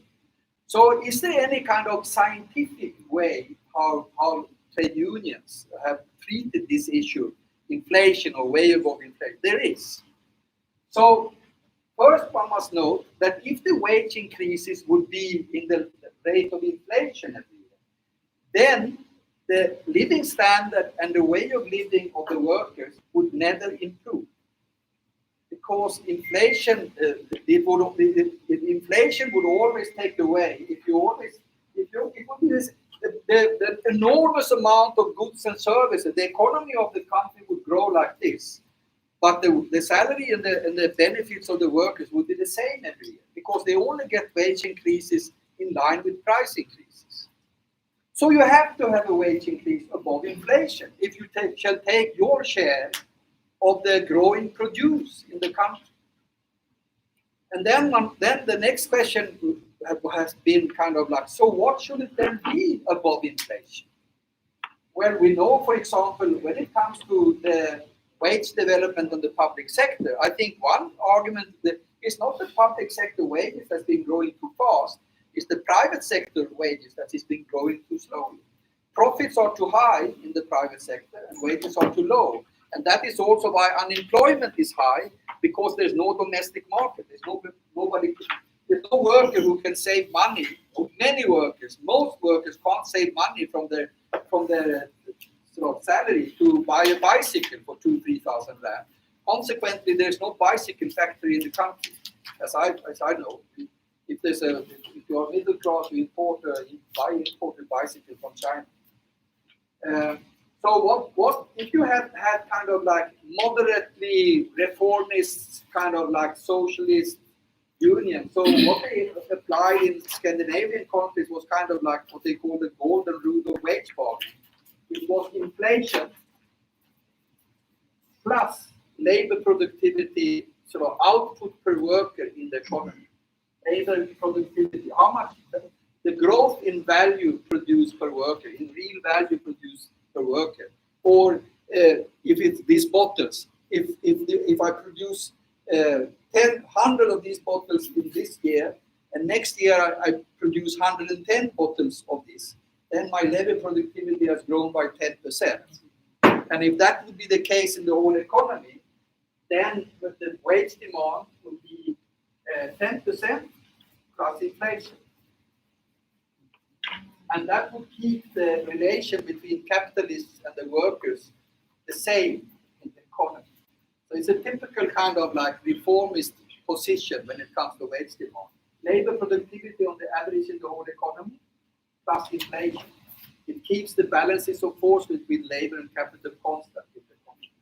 So that is kind of like the method applied by chief negotiators in the Scandinavian countries. But if you have a situation like in South Africa, where the profit share of the value that is created in the private companies is so large, so it's 55, 60, 70% of the value created goes to the control of the capitalist, and only 30% of the new value every year goes to the worker. Well, then you would argue for a wage increase which is above labor productivity growth every year, because then you would increase the labor share of value. So that is kind of, so it's about above inflation. It becomes kind of like a stupid slogan. Of course, wage demands are above inflation if we don't want to. And with the wage freeze now, the real value of the public sector workers there was a wage freeze last year, and there is 3 years more. Yeah, the amount of goods and services, if the wages are completely the same, by the name, really the same, yeah, it would be a wage decrease, a real wage decrease of like 50%, 40, 50. That is what, and that is also, it's almost like in the quote that Dominic put up here, when he quoted from the budget review about teachers. It's almost like they say it. It will be worse conditions, it will be lower real wages, and it will drive teachers out from the public sector. And in that way, we will increase the employment in the public sector. The municipal and yeah, the answer to that question, employment in the public sector. the municipal and yeah, the answer to that question, I don't know. In fact, I don't know what pension system they are using in the. I don't know. There is it's an issue to study. I don't know. I don't know. Dominic, do you know what pension funds they are using? We can find out quite easily though. Yeah, We can ask some of the. One other thing I don't know, Comrade, is I never found out. It's never been published. On the average, how large of the final wage when you are 60 years and you go to pension, and you are a pensioner at the GPF, on the average, how much of do you get 80% of your salary, or 65% or 70% of your final wage as a pension? I can't see it published anywhere. So if you could find this out, we would be very happy. But I don't know 80% of your final wage as a pension. I can't see it published anywhere. So if you could find this out, we would be very happy. But I don't know about the municipality. the second part of that question was, is there a difference between the government pension fund and the municipal? Yes. Well, there must be. She's pointing to a difference. Actually, there are two. We are one government, but it's divided into two. With the municipalities, they've got their own bargaining council. Yeah. They negotiate directly with municipalities Yeah. through SALGA. Yeah. So with us, we fall under the scope of PSCBC. Yeah, yeah. So we negotiate and we contribute for Yeah, GPF. yeah. So I think based on the negotiations, the way municipality unions are doing it Yeah. in their own bargaining council, Yeah. they negotiate far better than us. They even got their money last year. Their increment. I saw that they also now proposed like 3.5, 3.1%, and like. But now the question we should be asking ourselves as workers: why we are all government employees but having two systems? I think that is the question that we should be asking. Okay. And the whole thing about the 1.9 billion rand in the GPF, this also poses the question of putting, if you really should be radical, you were asking about going to pay-go system. Today you have kind of like, how many is it? You get less than 2,000 rand. I think it's about 4 million pensioners who are not in the GPF system, who are just old age people, and in rural areas or whatever, disabled, war veterans and so on.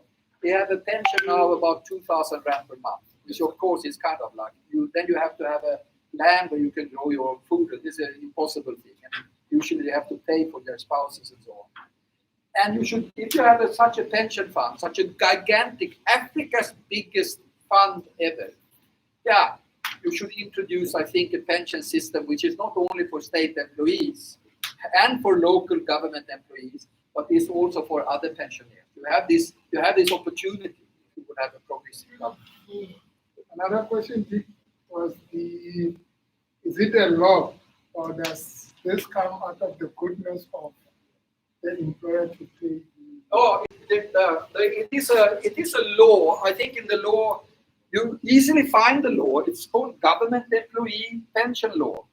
I think, of 1998. 1996, is it 1996? Okay.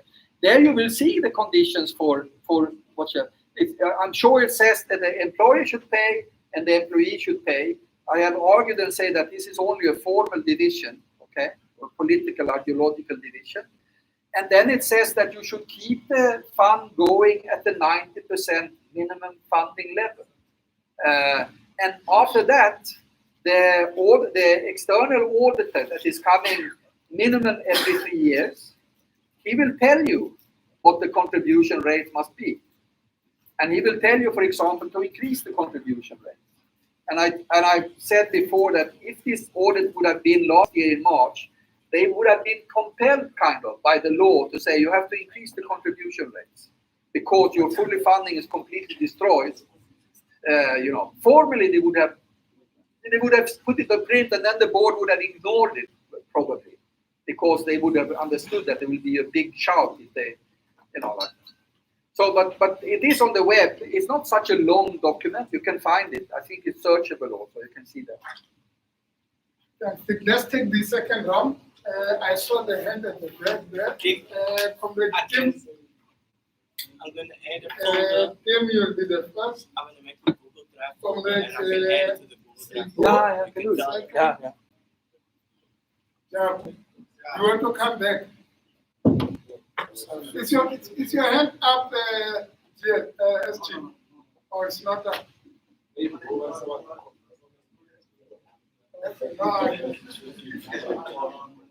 Oh, we've got only 2 questions and we've got 5 minutes to deal with that.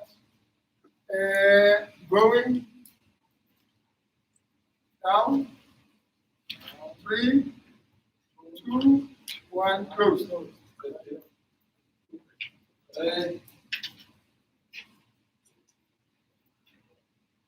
Comrade Timothy, I'm chairing the session. Thank you.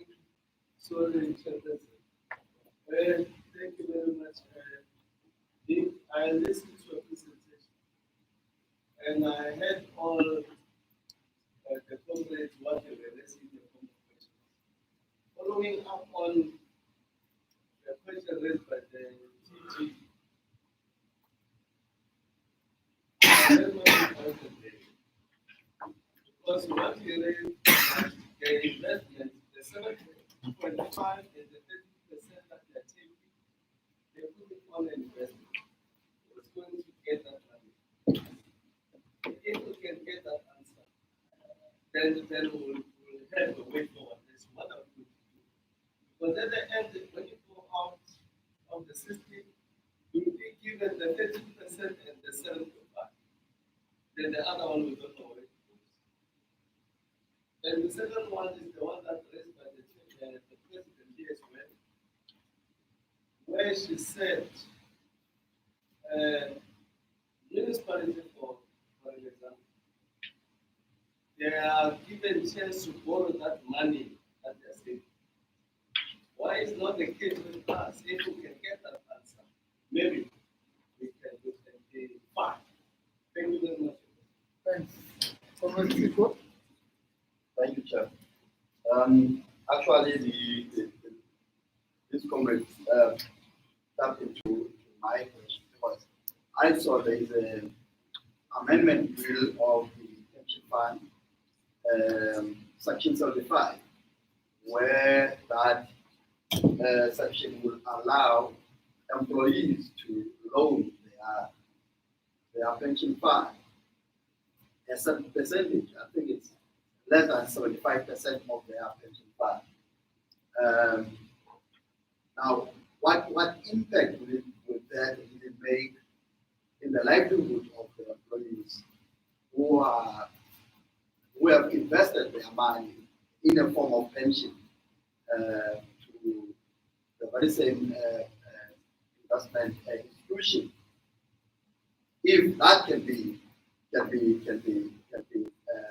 become a law, The last thing that I wanted to chip in, Chair, through you, Chair, the difference that is between the GEPF and the local government.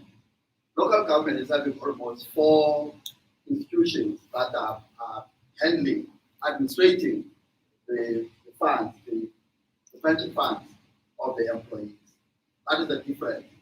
And those four institutions, they are investing differently and they are yielding differently compared to GEPF. Hence, you'll find there's a variance in terms of the pensions that are coming out. There is SALA, one of the administration. There is SAMU Provident Fund. There are others and others, there are more than one as compared to the other government. Thank you. No, I saw your hand.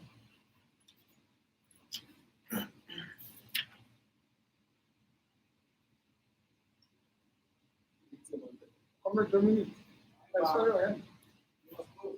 Sorry, it's just a notice, Oh, okay. a quick one. It's to say, comrade, that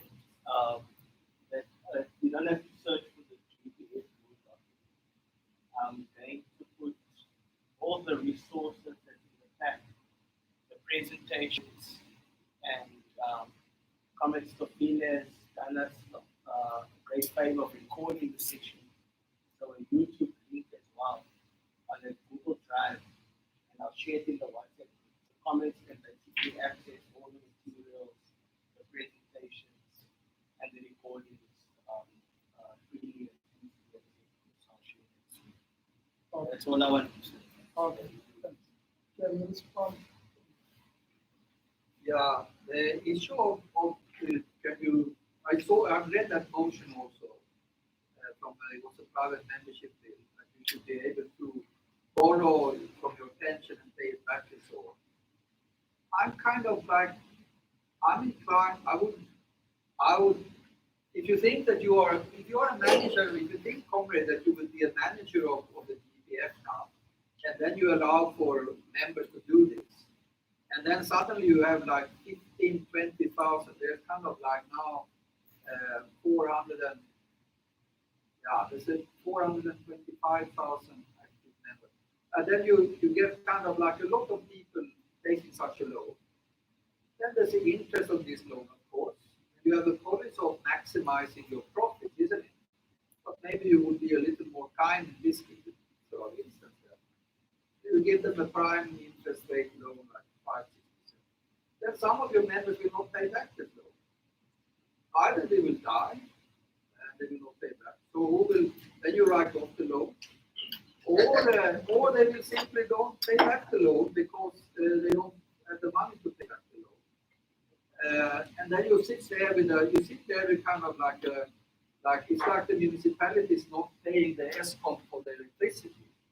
They are charging the public, but they are not paying ESCOM what they are charging the public for electricity. And have a debt to ESCOM of 80 billion rand or something. So you just give yourself another problem. If you would have such a system, and it's kind of like if there is a system now, I'm not exactly clear over the rules, but you can take out kind of like I believe 1/3 of it you just take out your claim, and you are not indebted. This is your right to have a claim as a member of the GPF, and you can take it out. But you take it out when you retire, or rather, the rule is that maybe they've changed it now, but when they changed it and they did it around here, you can see that the surpluses are kind of going down here from 54.6 to 48, 39, and so on. And this is when the board realized that the GFS was completely bloated. So they liberalized the rules of how people could withdraw their money. And one thing that happened was that many people they had the right to withdraw a hell of a lot of money if they put all of their money, all their claims. If they just didn't wait until retirement, so you can wait until one day before you retire, and then you retrench yourself, you quit, and you have the right to get all your money. And then the private pension industry, finance industry, they intervened politically with marketing in this situation. And they said, no, invest the money, also get a much higher interest. And that is what happened around this year, 2013-14. So I'm kind of like, you see the problem. Would you like to manage a GPF where people could borrow the money and then you have to chase your members for paying back the loan? And I'm not sure. It's better, I think, to tax the rich and the bourgeoisie and the corporations properly, and then when people are really coming in trouble, then you give them a grant, and you know, I mean that's it's about borrowing money and so getting indebted to your own pension fund. It seems to be a little. Then you should liberalize. If you are really in trouble, if you can show that you are not blah blah blah, then you can get out 10% of your pension claims from the TPF right away, one time before you retire. It would be such a rule, but not as a loan. You have the administration of this shit. You know, 37,256 members have done this, and then you have to employ 10 people to chase them. No, it's better if you just change the rule if you really go right. I happen to know, like Sala will masquerade as if the local government employees were loaning their own pension fund. But in reality, there is no such. You can't loan your own pension fund. But your pension fund was set there as a surety of your loan from the bank. Or they were doing it through a First National Bank. Now you are making that formal application to First National Bank of a loan. When it's approved, then your pension fund will serve as a surety. But in reality, there is no such a thing that you loan your own pension fund. Then there is no need of a pension fund if you loan. Obviously, 55 or more than 55% won't return that pension fund due to whatever this. It goes against my intuition also. If you have firstly, you shouldn't be able to loan more, to borrow more than you have on claims on your pension fund. That would be quite silly. Secondly, if it's not more than you have in claim on the pension fund, why should you pay interest to the pension fund if it's your money? And it's better, but you don't want to ruin for everybody else. So you don't want to have a run on the pension fund. And that is why in every country, also for progressive government, there's also always a limit for what individual members can do with their pension. They have to wait until they retire. They can only take out pension. They have to wait until they retire. They can only take out so and so much as a lump sum when they retire. But they have to, and the reason is that you want people to have a pension so that otherwise, and because you can't stand the sight of people starving to death or something like that. So you know that if they are not careful with the pension, if they squander it, then still you have to go in there with social grant or something like that. And you don't want to do that. So that's why you kind of discipline the average member and say, no, you can only do this, and then you have to use it over time until you are dead, basically. No, Comrade Jam. No, Chair, I was going to suggest that we would better close this session now today with a note that will be saying, let us go and do a research on this man. I think it's bothering me that there is a TPF, some provident fund. I know there's a cow provident fund. I like a challenge. When we meet, maybe leadership, chairperson and secretary, and president will organize another session whereby we will deliberate on it with facts, because now we are using the general knowledge. We are grasping there and there. So my humbly proposal is that can we close today? Then when we meet, we will revisit this man. We will all taking the challenge. I am taking the challenge to do a research on it. Thank you. Yeah, but you can't instruct us to close. I propose it, I don't understand. Yeah, I think your proposal is taken, and yes, thanks very much for the opportunity of giving you to chair the session now. Thanks, Comrade. I was not aware that you are able to share the session like you have done. I think you have the capacity and the capabilities of sharing national meetings. I was not aware that you have learned a lot of what the people have taken notes. Thanks a lot for this. But I think one thing I think you probably continue to emphasize, and I guess that in almost all these raised, whether it's of all these problem funds and pension funds, especially those which are in the state, one of the questions, if you can realize relatively the unit of the public sector union, would then be able to push a more bigger GPF. Because I think one of the questions actually to push that you don't have a separate, because local government is part of the state. We have to push the integration of all those workers of the state. And if we do that, we're able to push using our muscle politically to determine all the issues raised by community that we have to change, can be changed when we're the muscle and we're united. I think there's a lot to be done in the sense that if you listen now, it looks like some of you were not aware that there's a law of the GPF. It means you need to workshop on that law. I remember it was workshop before, most of it, because we're still taking sales education. And I think it's important to do that. Those who have participated in GPF, I was once a pastor of the GPF on the 1st of Southern. So those laws are there. I think because it's important for you to always know what is it that you can get on your pension every year. And that information is available. Comrades, on that note, thank you for your participation today. I think we might just have forgotten to, amongst ourselves, we've got Ayanangalo. Ayanangalo is not a union member, he's a union member, but he's a partner with the union. He's in the corporate arms. We also manage the Work Institute, establishing it as a project. I manage our, and those dealing with all our membership benefits. Though was small, but he's always part of us. Though he's not getting any cent from us, but he's following to understand what is it that you are doing and what is that you might need on the process.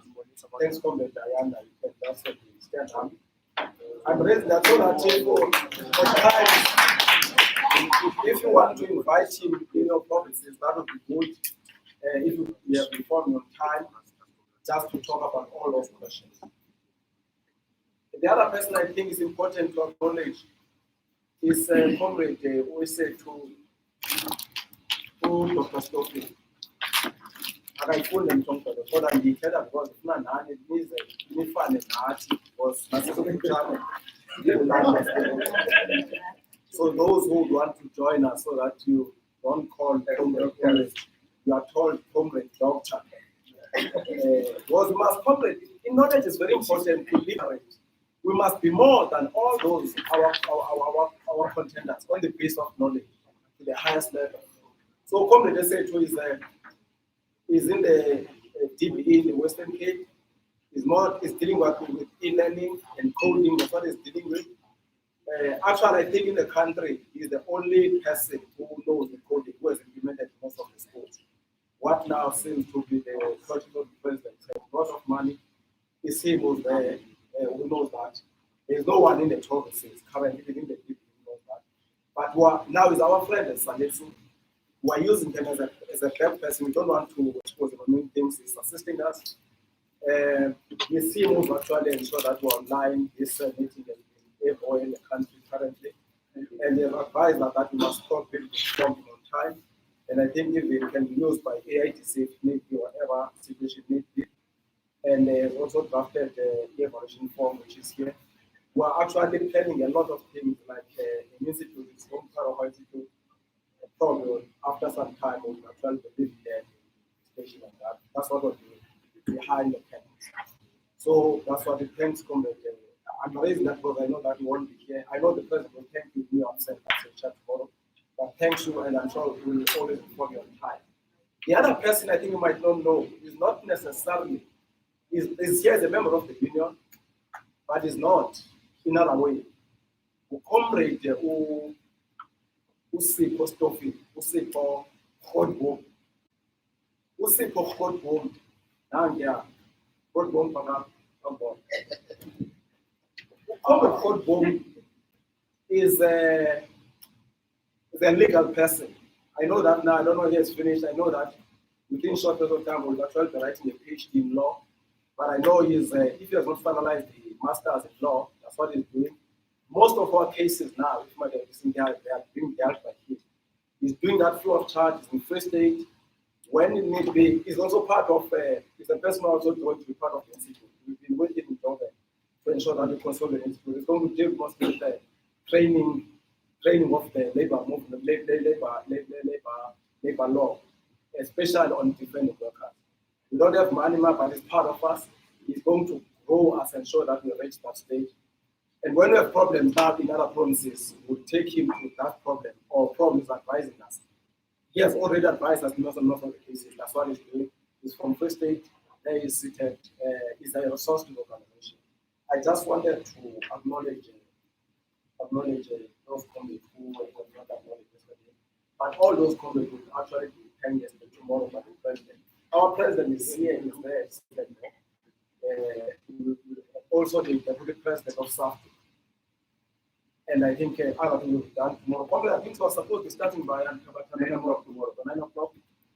Tomorrow I think we have the only serious input is one is going to be done by Valley. After that, I think we'll actually engage Comrade Valley. And after that, the Comrade Jihad is busy on what has happened yesterday and today. He's busy putting the program of action which is going to be followed from this conference. Well, I think one of the other points is very important. It has started, I know some of you have not been part of it. Aidc has started political education, which is always, I think it's always on Sundays. You just zoom in. It's a very serious program. Because now it's not a question that you must go and fill in the halls. It's a question of sitting in your house and just getting to the political education so that we are able to understand what we are in. And I think we have started to remember ourselves in political education, which I think will continue doing that, but also then we'll get support technical again from Aidc doing that.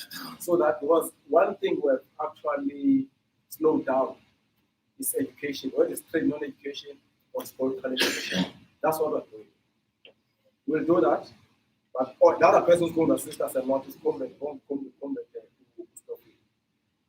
to be just summary, what we're planning to do, we are planning in our institute to ensure that if there is any pandemic coming, the schools are not closed.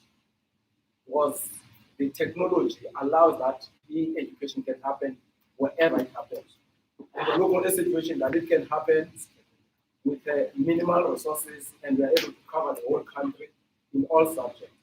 One thing we had a vision as an organization that we want to establish a committee so that teachers who are teaching history must come together. We ensure that we have good lessons, but those lessons actually be put on a platform and you teach them across the country at the same time. That's what we're doing with the committee. E-learning, but also the coding, which is going to come from the lowest level, the grade R moving upward. That's what is happening.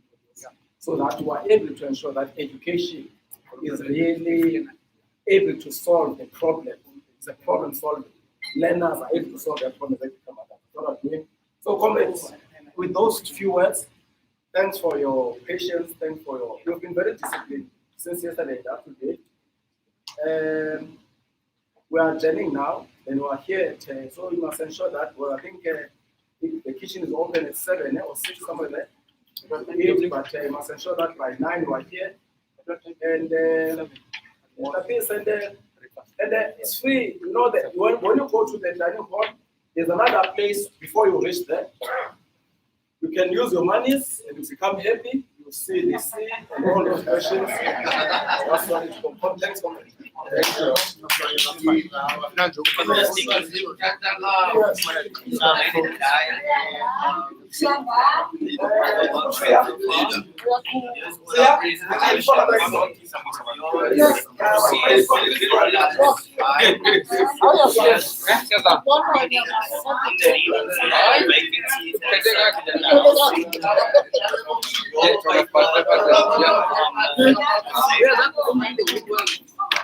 Yeah,